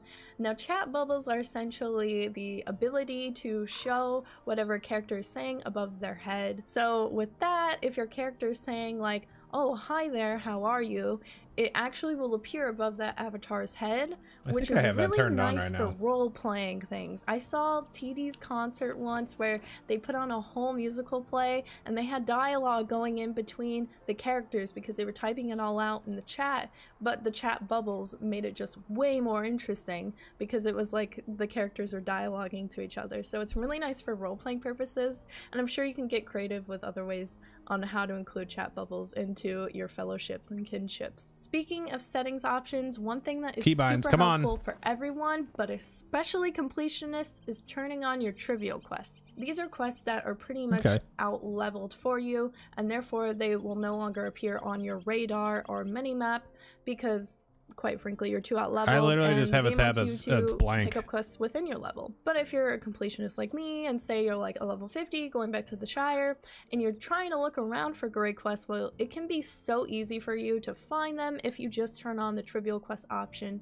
in your settings. Another setting I recommend you turn on that's in the combat section of the settings categories is target forwarding. If you're someone who is currently raiding or plans to raid in the future, or if you're a captain or lore master class, I would highly recommend this. This is almost like a necessary thing to turn on. In the combat settings, you just have to check mark target forwarding, but this allows you to attack any target that your fellow companion or fellowship member is also attacking if you click on them. What happens with the default setting is that whenever you're going to attack an NPC and you're hitting your skills, sometimes you can accidentally click on your fellowship member, or say if you're a captain or lore master, it would be your companions. And if you click on them, it's going to give you this error message because obviously you're trying to hit a skill, but then it's like you're attacking a friendly. So it's going to give you this error message. It'll say like cannot attack target or cannot harm self or something like that. And you just wasted time because while you're over here trying to attack this target, but obviously you just quickly didn't have it selected, you possibly just caused someone to die in your raid. So in case of a misclick or something like that, it can certainly help. Super important. I would recommend everybody turn it on, but especially if you're raiding or lore master captains, you should certainly have this on. Another thing I quickly want to acknowledge is something that I typically forget a lot, which is simply just searching for settings in the search bar. Whenever I'm under the options panel, I always forget that I can just type things into the search bar. And what's nice about it is that it will actually filter out from whatever keyword you type in. On the right, it'll show you and highlight like what category it could be under. So for this example, I just use frame for like setting my max frame rate, and there it shows me it's under troubleshoot, and then I'm able to adjust it. For the last bit of this video, I really want to focus more on like inventory and certain things that are important within your inventory that can help you with improving your gameplay. The first one I want to mention is locking down important items in your inventory. You can do this by going to bag 1.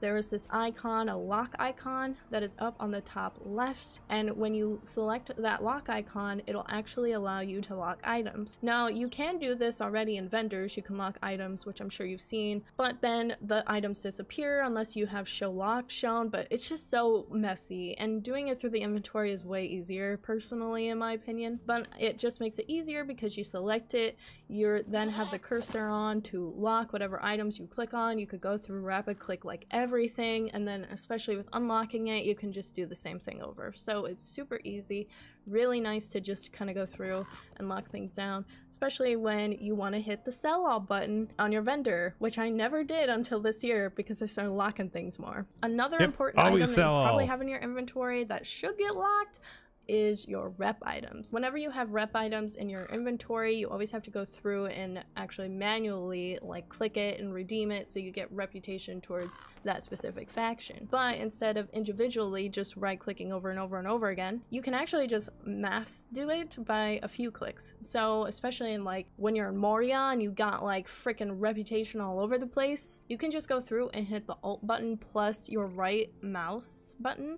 and then that will allow you to have a little sub menu that pops up and it asks how many of the rep items you would like to redeem. It's super helpful because you don't have to frantically click. And one of the last things I want to mention is how to preview cosmetic items, which is so nice because there's this little dressing room that not only can allow you to preview certain items before you buy them in the game, but it can also preview certain dyes on those items. So for whatever cosmetic outfit you find, you have to make sure you hit the control 10 settings and keybinds. You didn't have X. Remove X. Remove X.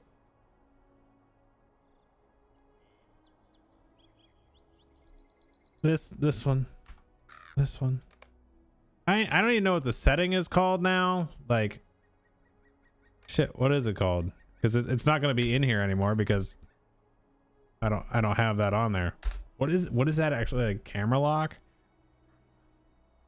I watched you do it, Sweepies. I watched you do it. I see you over there. Look at this. Look at this. We're gonna do some Inception shit now. There you go. There you go. Oh God. How deep can we go, chat? We're doing it. We're doing it, bud.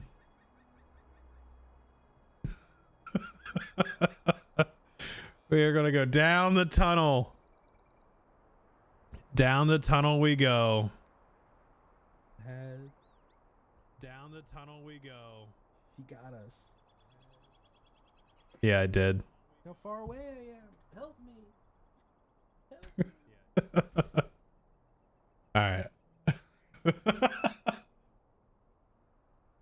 guys are killing me. For a long time, I never knew I could just write on your traits and it would For a long time, I never knew you could just right click on your traits to undo. Yeah. So, like if you're spending points. Oh, there we go.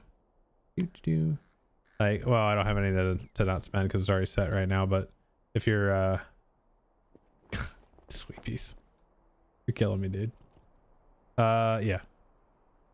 What is that one called though?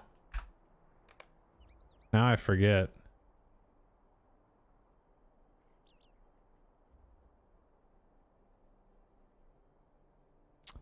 Target lock-on mode. This one. So I'll make an addendum to Aubrey's video here. This one. Unbind this immediately. This one's awful. This one's awful. Because basically it just makes you always follow the target. Like, and it'll move your camera for you. And it's just, is not good. Between that and then like the auto centering, like if you have those two on, oh my god, it's an experience. It's an experience. There we go. And left mouse button, and that'll actually give you the preview window or the dressing room, which will show you what the item looks on your character. And you can obviously like go through a lot of different items, try to mix and match your outfits, and then show what different dye colors would look like under those menus in the dressing room. So it's really nice because it helps you save a few coin before you commit to an outfit you probably wouldn't even like. If you need more settings or tips to improve your gameplay in Lotro, I do have another video that I recommend you go check out that I will link up above, and I will also preview at the end here. But of course, you better stay weird, you weird weirdos. Okay, maybe it was in that one. All right. Oh, that would be awful. That would be absolutely awful. How about no? What else we got?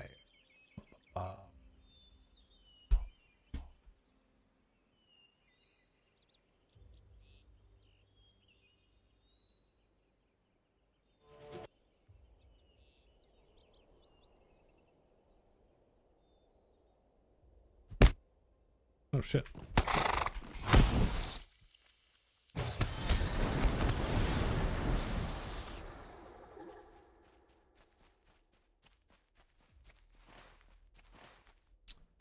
All right, so we gotta go all the way up there.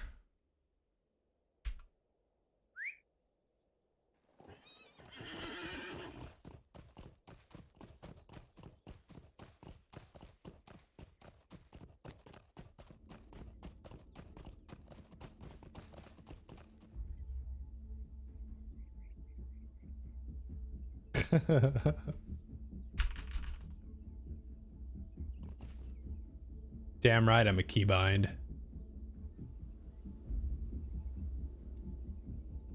You know, maybe hop on Lotro, make a hobbit, kill him in the overworld, and then sit and stand up repeatedly on his corpse.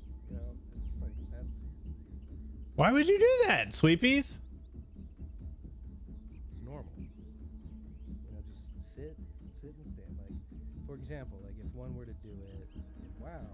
See this guy's right here. Okay. Just for context, if I like just sit and stand. And you know what? Fucking Mama Celeste from Blackwater, she'll watch me do it. And it's normal.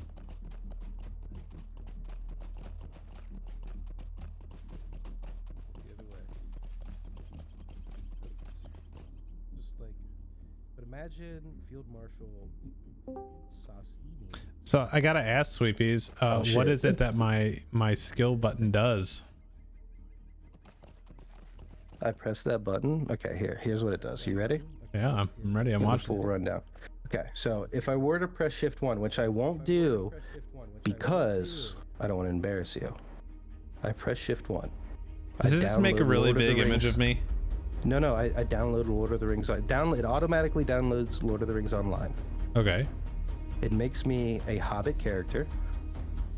Okay. Okay. It logs me on. Okay. It finds you in the overworld. It kills you. 1v1. Oh, 1v1. This, and then it does a little bit of this. Just sits and stands. Oh, you did a little teabagging, huh? No, I would never call it that. That's not. I don't think that's what it's called. That sounds inappropriate. I'm just sit standing. Just sit standing. Okay. Yeah, I don't know if you've ever RP'd in Lord of the Rings. No. Not with the E in front, of course not, but sit stand is just like, so that's RP stuff. So you can, I don't know if you have emotes. You still have me pulled up? See, like this person right here? Yeah, of course I do, baby. This person right here, they're RPing. So there's actually, I think, can't you do it? Wow, like you can actually toggle RP mode. Well, there's add-ons that can get. So dirty, but you can Lotro do, has it like, native. Vibrates. See, like vibrates. Well, no. I mean, like there's a mode. So like if you, I don't think it'll work with me selecting myself, but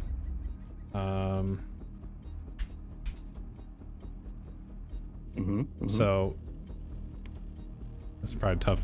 But you can actually type /RP space on, and so like when other people see me, my name will be white instead of like either blue or the, like if you're not in a guild or anything like that, it's just this default color like on my nameplate up here. But if you're RP, it's white. So they actually have a system in place so you can flag yourself as that. And there's actually like RP encouraged servers. Yeah. You want me to show you something beautiful? You got a whole add-on system for it. But it will. I don't think you should put it on your stream. On my stream, it's fine. You know, because I stream adult games like Magic the Gathering Arena. Let me make sure everything's up to date. Let's go to retail for a second. Why don't we? You know what? Also, you asked about emotes, and here you go. Okay. Ew, what is this? What am I? Ew, what is it? Ew, brother. That's a this catalog menu I'm looking of emotes that are in the game. Why are some of them grayed out? Because I don't have them. You have to. Some of them are paid. To buy emotes? Some of them. There's 236 emotes in the game. Some of them you get from like raids. Some of them are from pure order packs. Some of them are just from like doing a specific emote a ton of times. Okay. How much is like a single emote, out of curiosity? Let's find one that's store only or available in the store. Let's see. This one is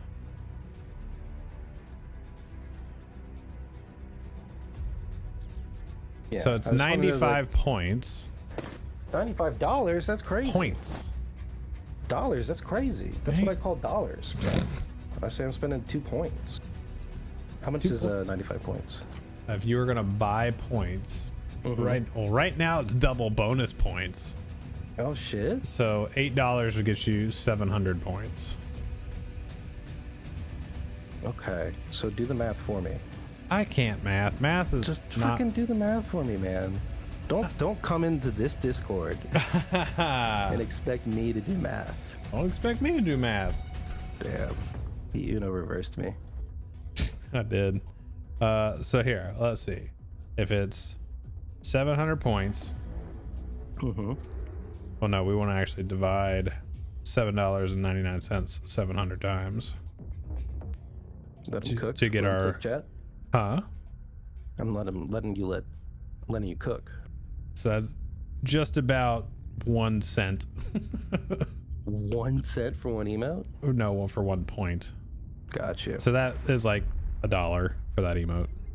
I see. On double bonus points. So without it, it's $2. I see. I tried to turn off the volume on this, but hold on. Let me make sure this is on. Add-ons. Right? I like your little mouse tracer there. Yeah, retail gets a little wild. I gotta make sure I know where my shit is. Hold on. This is the worst, bro. Yeah, retail is pretty bad. It's been so long since I've... Oh, I know what's happening. Total RP3. We'll just ignore that I had 2 WoWs open. I was like, where the fuck is... Total RP? How do I do this? It's been so long, bro. No! I need to show this to you. I truly, really do. Oh no, Wraith. You Wraithing? Yeah, this one spawned on me. He's a little one though. Alright, let me see if I can.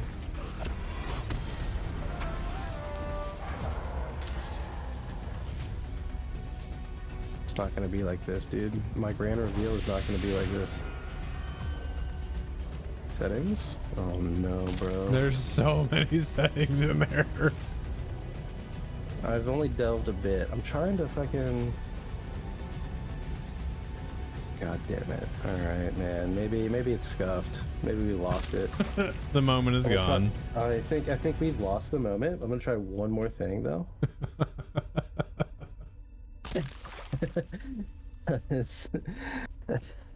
I think I know as a grown man I think you need to see this. It's updated. It is updated. Okay. We'll hit it with one exit and then one revive, and then if it doesn't work, I think my problem was I did start 2 wows. I want you to know that that's 2 wows too many. I'm a professional WoW player. Okay, so like, I'm sponsored by Phase Up. You know who those guys are? Oh yeah. Yeah. Yeah. You're hip, dude. I am. You know Jason the Ween, bro? No. Oh shit. He beat the record for subs. How could you not know? Did he? I think so. Easy. Add-ons on. Okay, close. I think we got this. I think we cooked it. I think we finally got there. I'm sorry if I've hijacked here. Because I know you're always busy in lotro. Not really. Trying to find wraiths that you could never kill. Yeah, that's unfortunate. They're working on that, so everybody that wants to encounter them can. Oh wait, I think it's working. It is. All right. So I want you to introduce you to something called Goldshire. Oh, dude, I know the whole story with Goldshire. On an RP realm, brother. I've been there, and I have seen some shit that I would. So this is pretty tame. Is the bed downstairs? So there's beds upstairs. Upstairs. See if anyone's doing anything up there. See, that's how you know I know, because I know. we only got Granddaddy up here by himself right now. Okay. And he's AFK. Granddaddy's AFK right now. He's just waiting. He's waiting for the moment. So there's another part of Goldshire that people talk about sometimes, and that's the Goon Cave. So I just love how many people are in there right now. Nobody's in here, so no one's doing any weird shit. Oh, bro, then you know what? It's very tame right now. It actually is. I'm It's reading. Very tame. It's like nobody's even moving right now. Well, what time is it? It's only midnight. You know. Yeah, the true degenerates aren't out yet. It's true. It is true. Oh, these are all. Wow, what a disappointment. Okay. That's fair. And just to savor it before you leave, I will show you what I've seen. 2 of the best ones I've ever seen. Okay. Is that fair? Yeah. I think I posted it in... So in my chat it said the gyrating in Goldshire is something else. It very much is. If you don't know about Goldshire, you're better for it. Let's just say that. Wow, I think everyone should experience it once in their life. You know? You think so? I mean, what's the harm? You know? I mean, it is just, you know, for some people it's real life. It might, you know, pull them in deep. It is a rabbit hole. No pun intended. I don't think anyone should go down there. No, you should just see that the rabbit hole exists and then walk away. But never. Hold on now. Come on, Biddy. Some lore is best lost, Goldshire included. Oh, here, I can just pull these up for you. All right, so I got 2 good ones for you to review real quick. Okay. Let me zoom in. Oh, can people make their own stuff? Yeah, so we have an add-on which is like Total RP3, which you can like delve into like a full backstory. Yeah, so go ahead and read it out loud though. Like, don't be scared, baby. I'll pull it up. Okay.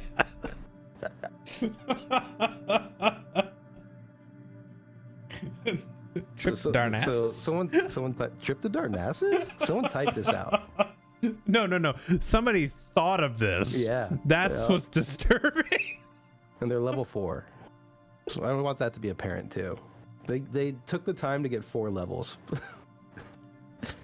They were like, you know what? Change. So this is what do you think? Scale of 1 to 10. How do you feel about this one? And then I have another one to show you. I don't know, man. I mean, that's on a scale of 1 to 10. I mean, that's a solid 7 for sure. Solid 7. Yeah. I mean, there could be more information, probably, right? Oh, there's definitely backstory. I appreciate the edge me stupid though at the end. Like, you gotta love that. So that's a 7 out of 10. Solid 7. All right. Let's bring up the other. This anti-aliasing Bork Lotro. If it's not disabled, my frames drop to like 15. Potentially, but make sure you turn off character portraits, because that really does a number on it too for some reason. Huh. Okay. Yeah, dude. What do you like? Also level 4, which is something to be said. Could be the same person. Could be. That is. It's a lot. I think that's a 10. Yeah, I don't think anti-aliasing this is gonna help out, if I'm being honest. We'll use he/him pronouns to be even more gay. That's crazy. A 10. That's a 10, right? I think, because that hits so many things in one tooltip. It truly does. Like, you know what I should do a video essay on Coldshire tooltips. Fucking just getting in there and just seeing what it's about. Gosh, that would be something else. Also, I hope your chat isn't seeing this and thinking this is what WoW Retail's all about. But I mean, isn't it? It's a niche. Everything's got a niche. You know? I think a good way to look at it is we have something for everyone. Oh yeah. We're inclusive. And we're allies. I tried out WoW once years ago. I had a free to play up to 20, and going into Goldshire Inn was something. Yeah, that's big facts right there, man. But I'm glad I could share that with you, my brother. As my send off for the end of the stream. I would raid you, but funny enough, everyone that's watching me is already watching you. I don't know about that. You know about that? Okay, we'll send you our spirit bomb power, dude. There you go. See? Yeah. I hope you enjoy the rest of your evening. Have a good stream, and I'm excited for tomorrow for you guys. Tomorrow's gonna be fun. Yeah. Illy, baby boy. Yeah. Later. Alrighty. We gotta find. What are we finding now? Half orcs bearing the item, and we go get Sam's frying pan back.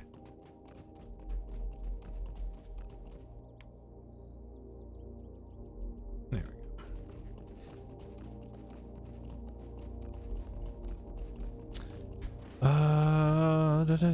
go. What are we? We're 46. Got 3.5 more levels to go, chat. We're doing fantastic.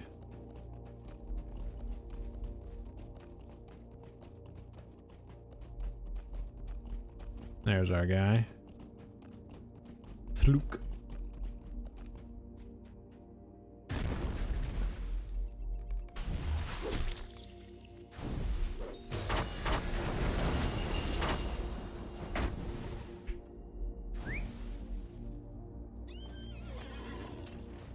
Alright.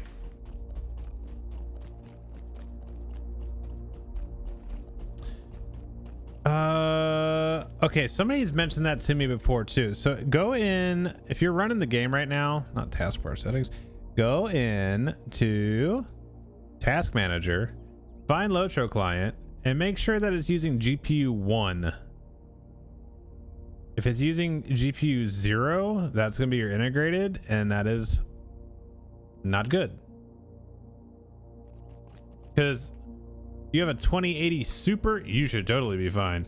I'm running a 3090 in 1440p Ultra with reshade running, with anti-aliasing at 8x, everything else, DX11 ultra high, all that good stuff.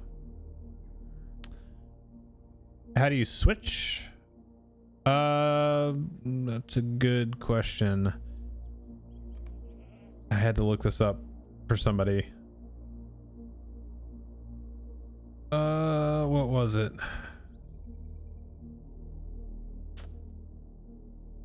If it's an NVIDIA one, I think you can force it in the control panel. I think. Sweepies! Thank you for the raid, dude. I appreciate you, mama dude. That was fun. I enjoyed that. But yeah, welcome in everybody. Hope you're having a good night. We're just out here, for all you people that maybe enjoy Lord of the Rings, we're out where the Fellowship was outside of this little snow mountain, and you know, you hear Saruman's voice bring down the mountain and all that good stuff, to where they determine that they need to go into Moria. We're actually very close because the walls of Moria are right down here. Oh shit.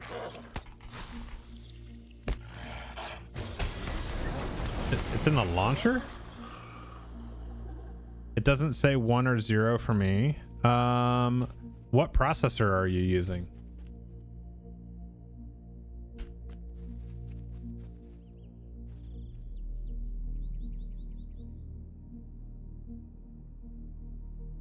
Let's do a little.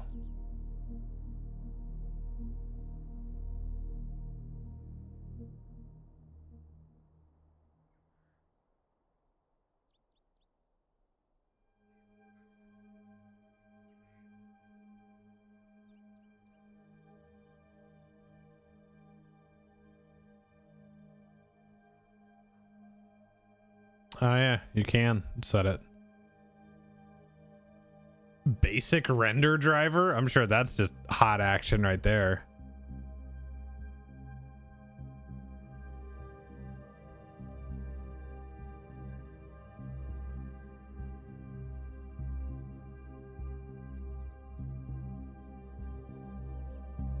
Yeah, you could force it to tell it.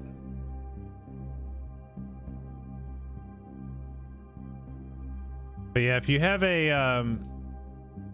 like an Intel chip that has integrated graphics, you might have to set it. It might just be grabbing it automatically.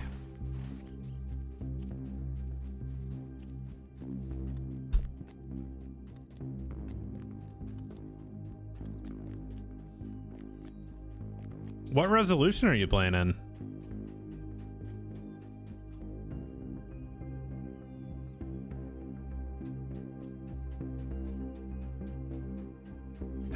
Okay.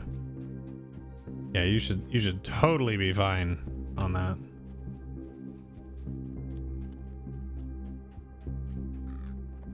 Megovanen.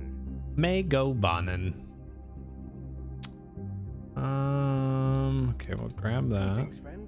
Will you lend me your ear? It's in a little drop down. It's a little disclosure triangle at the top right of the launcher window.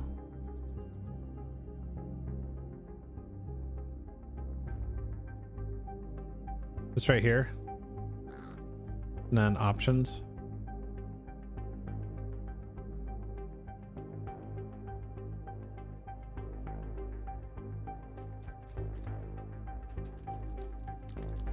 How can I be of service?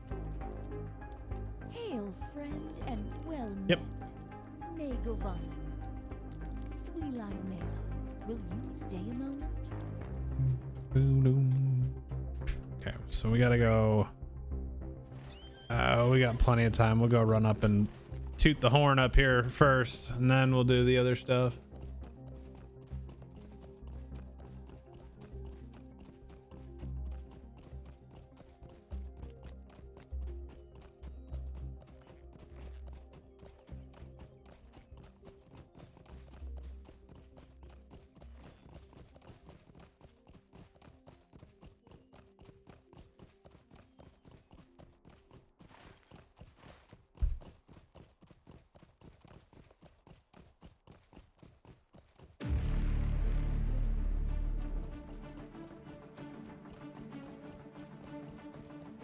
You guys, yeah, my frame rate right now is like even out here is 120.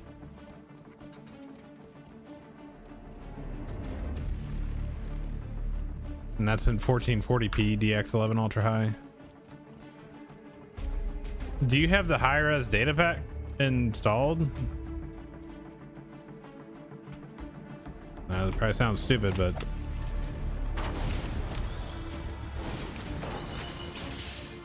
okay.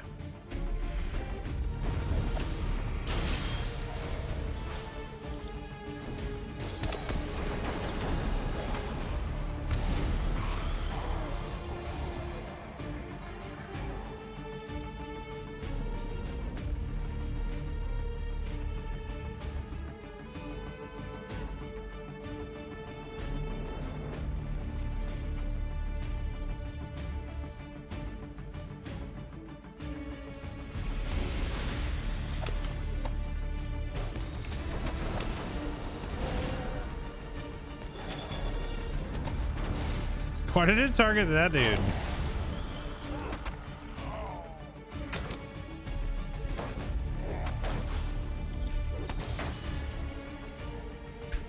Okay, now we gotta go right down and get Sam's pan all the way down at Nansiranan, and then we'll go all the way down to Ekadunin. Did I pre-order the X-Pack? I did not, because SSG gave me the Ultimate Fan Bundle.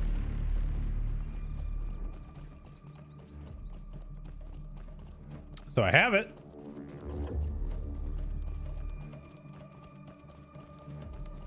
Yeah, it's been pretty cool.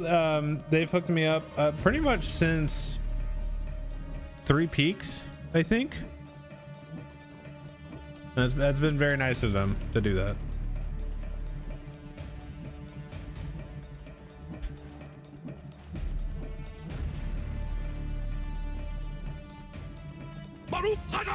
Ursula! 78 months. Thank you. Welcome back. Good to see you.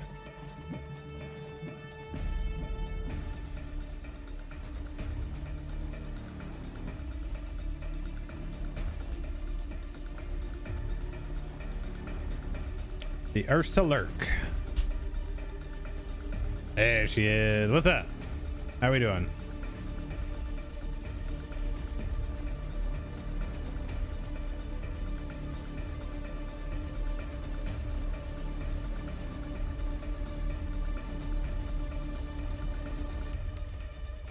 Yeah, we got the 47. Dun, dun, dun, dun, dun, dun.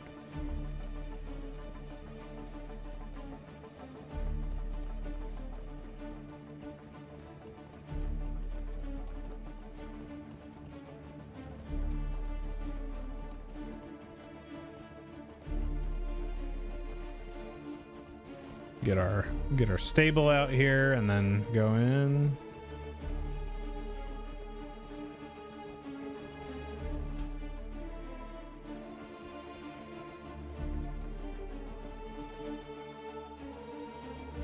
Sweet light melon. I really do enjoy this zone. I think the quests have a good flow to them. Scenery's cool. The lore behind the area is really cool. Just good.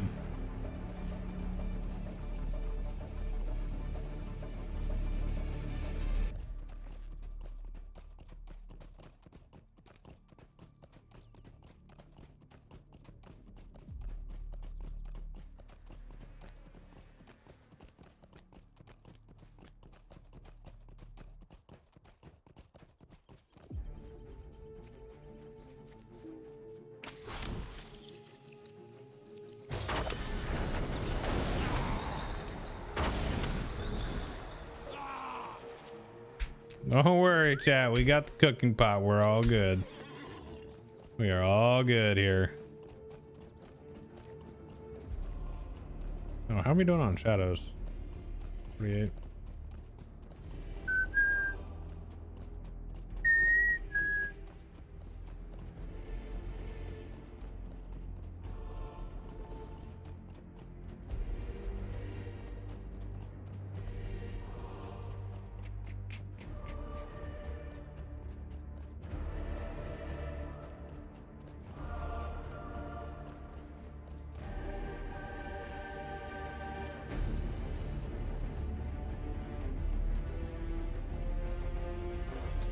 One of the good things that did come out of Rohan was the increased draw distance that was needed for war steeds. It actually has like over time made the environments look cooler just because you can see so much further.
Greetings to you.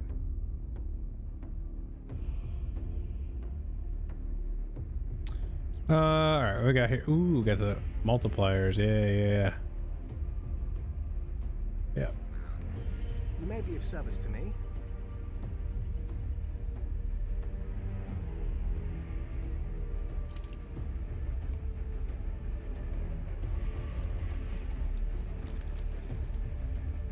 Sweet-eyed Mela.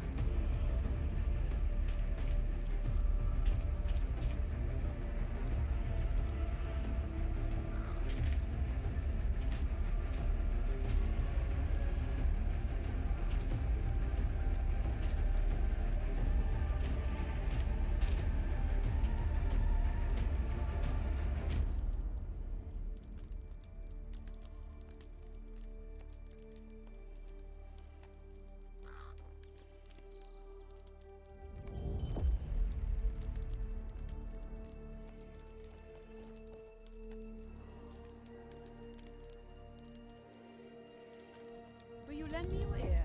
All right, Barad Morlas. Mind my words.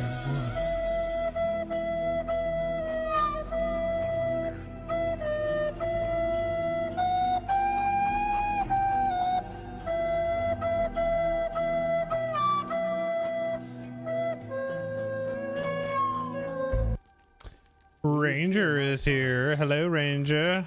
How you doing, sir? Greetings, friend. Will you lend me your ear? How did I miss Wolf Bounty?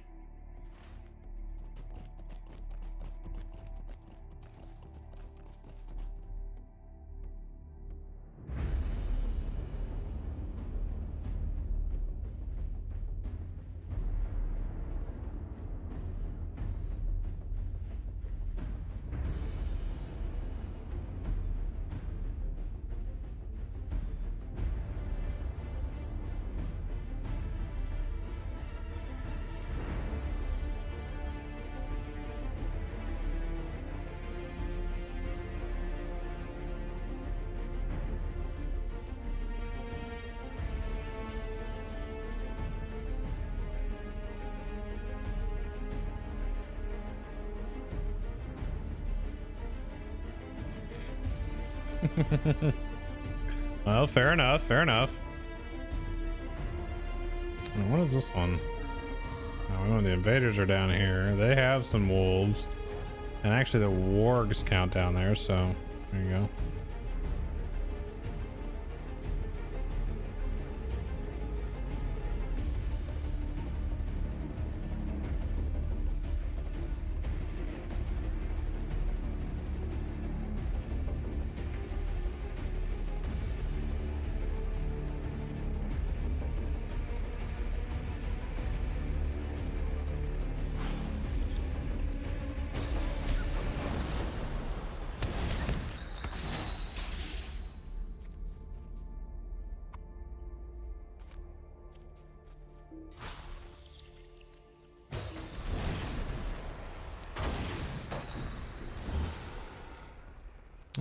shadowy.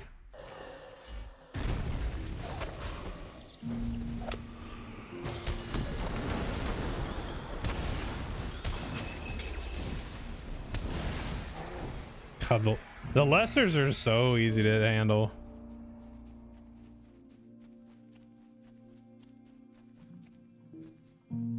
Statue behind me up here. Guess we could free our buddy over here.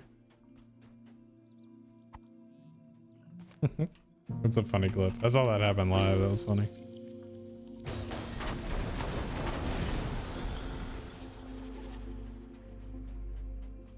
Mind my words, traveler.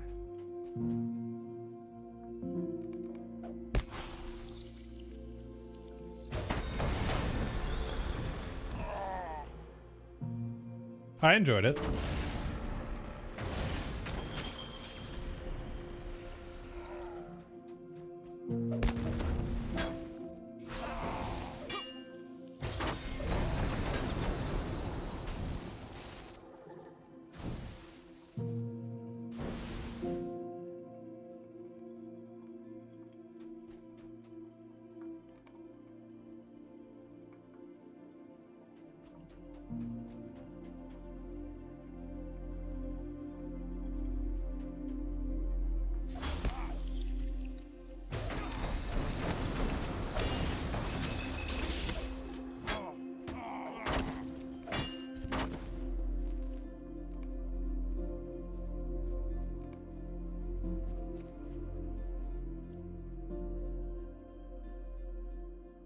I should keep these for the other characters.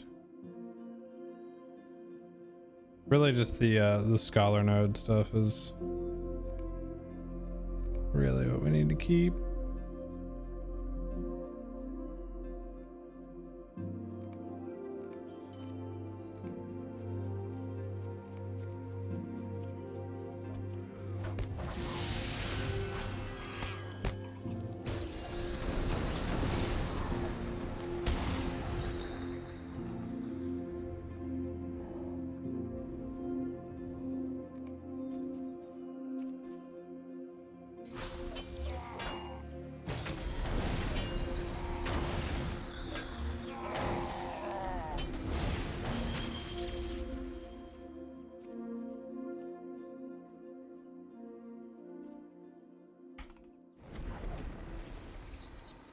Like how anytime you rescue anybody in this game, they immediately just like pick a fight with everything that they see. It's like, oh, that thing over there that is not even looking at me, I'm just gonna go whip its ass. Because why not? Okay. Ooh, 3 of them.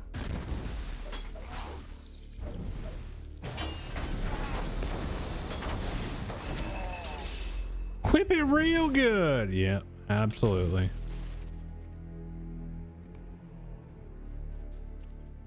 He has been freed.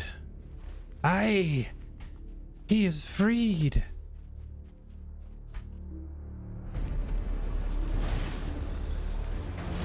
What has been done?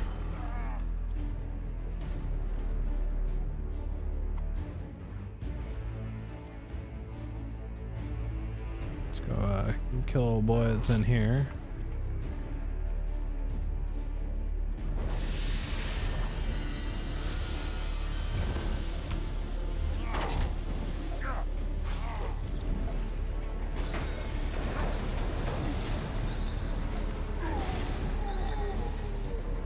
Easy.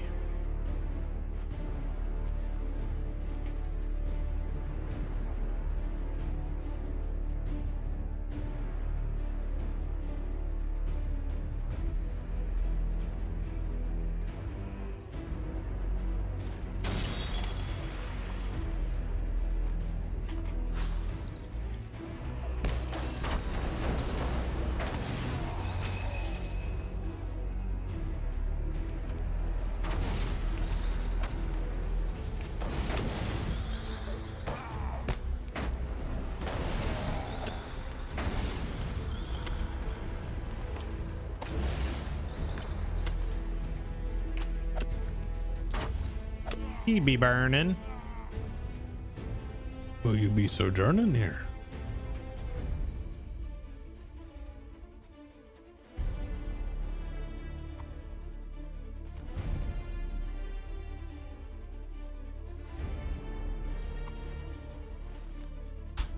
The winter wind speaks your name.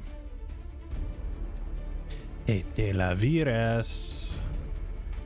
So you guys are like, what the hell is he saying?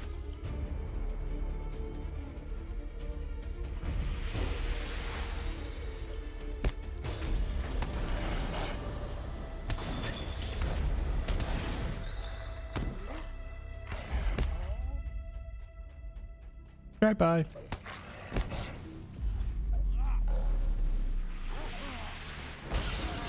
Jeez. Okay.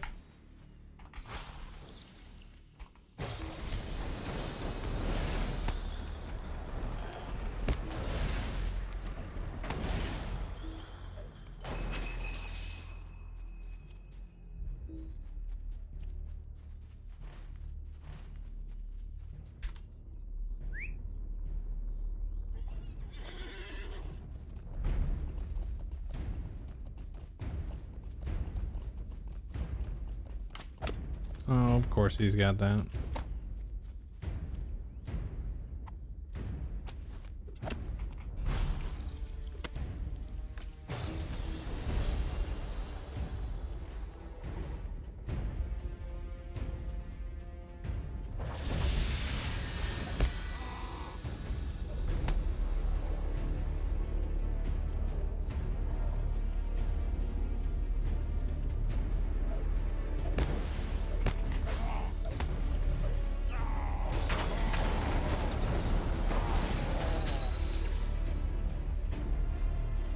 All right, where's our last one here?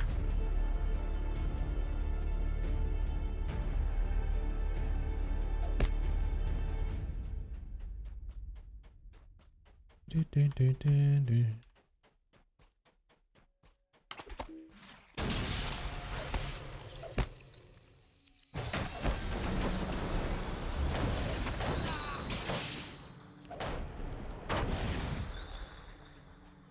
Hello, need one more elf statue. I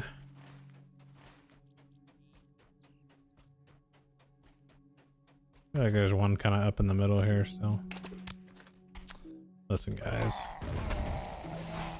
Deal with my rock.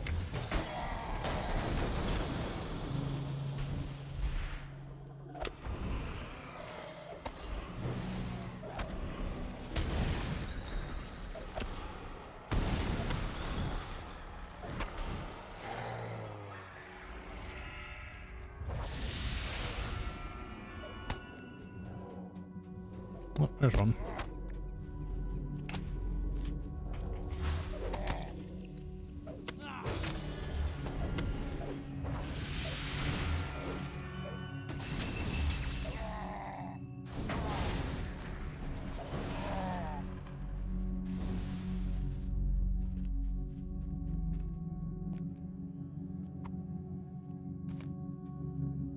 All right. I need one more Rune-Keeper. And then we'll go probably down to Burnt Tor to pick up all the wargs. All the wargs. Where's one of the walkers?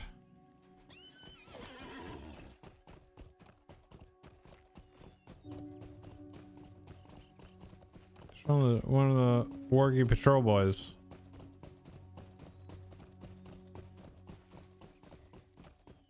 Hello. There we go.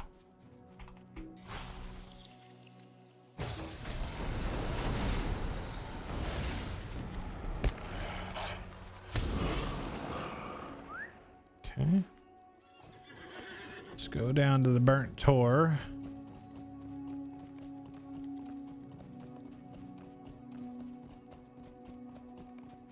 Wait, that actually I don't think that one counts even. No, because this is the Burnt Tor. It's actually split. So we need to go. There's a wolf den somewhere, and I never remember where it's at.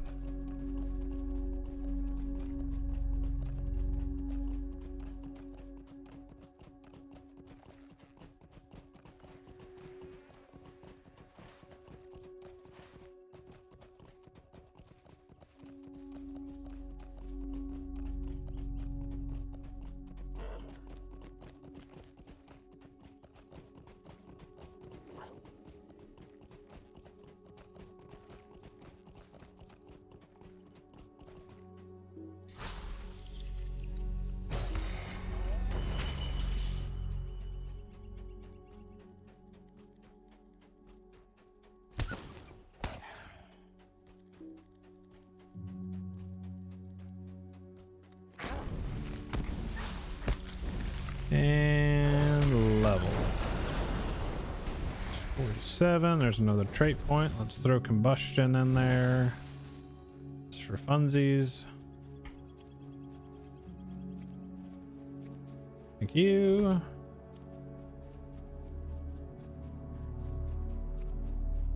Yeah, like, see, these guys, those don't count. We need actual wolves. I feel like there was a bunch by the other campsite. Oh, that's where it is. It's up there.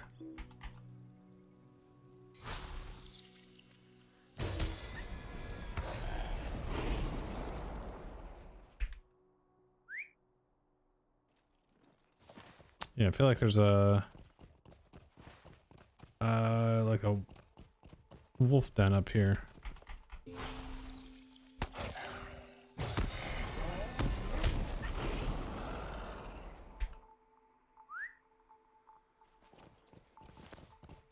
Every time you get on horse.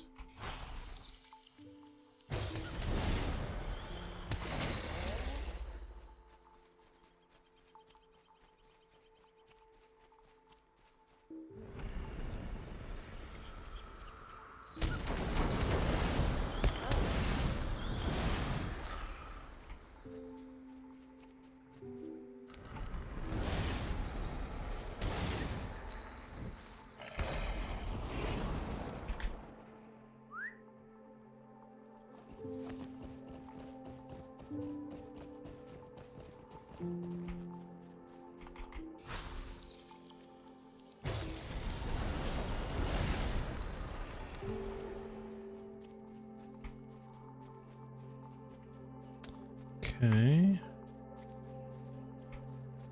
Couple more.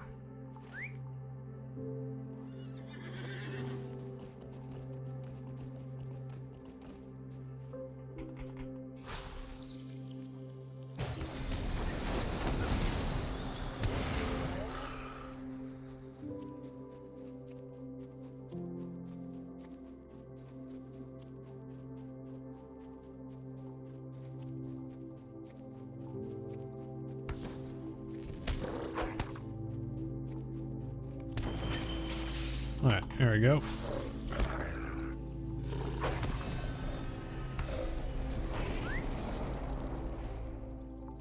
It's a good little turn in right here. Oh, we got some god rays poking through. Yeah. Ah.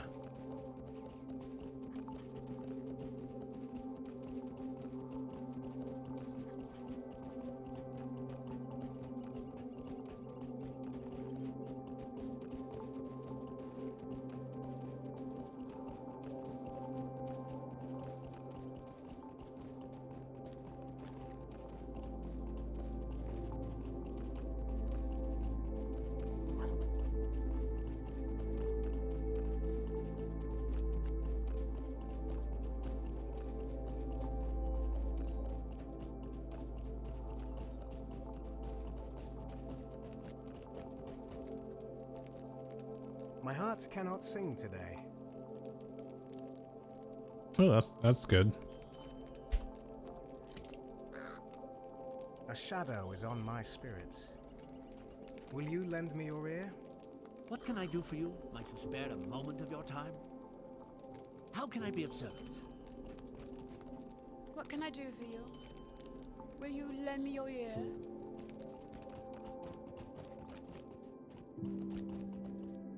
What do you need? Hail, friend, and well met. Swelad Melon. All right, that's probably a good spot for tonight. We got basically the first half of Eregion done. And puts us at 47 and a half, or a third really. It's a good spot. Gives us some flexibility. Got some points. Got both my capstones in there now. What's this one? Oh yeah, Seething Truth when we get that. So basically once we get to level 50, we get that. So that'll be sweet. What do we have?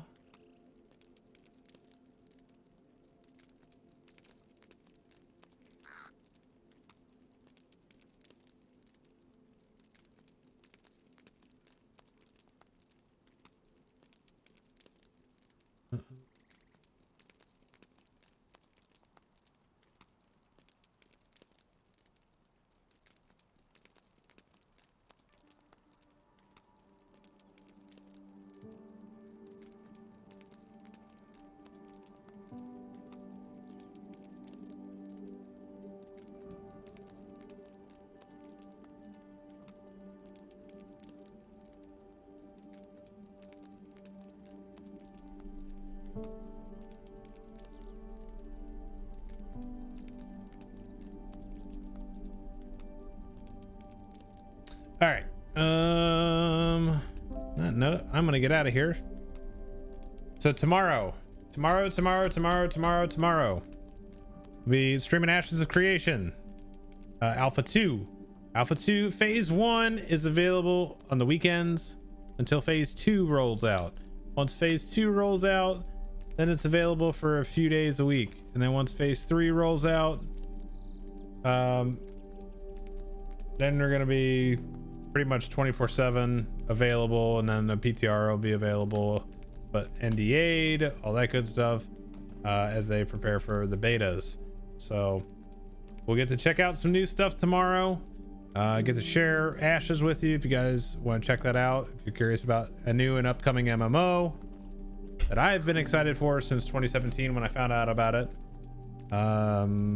Yeah, that's what we're gonna be doing tomorrow, and probably throwing some additional streams in on the weekend when we can, while we're doing that. But make sure you're hitting up all the social media links there that are in chat.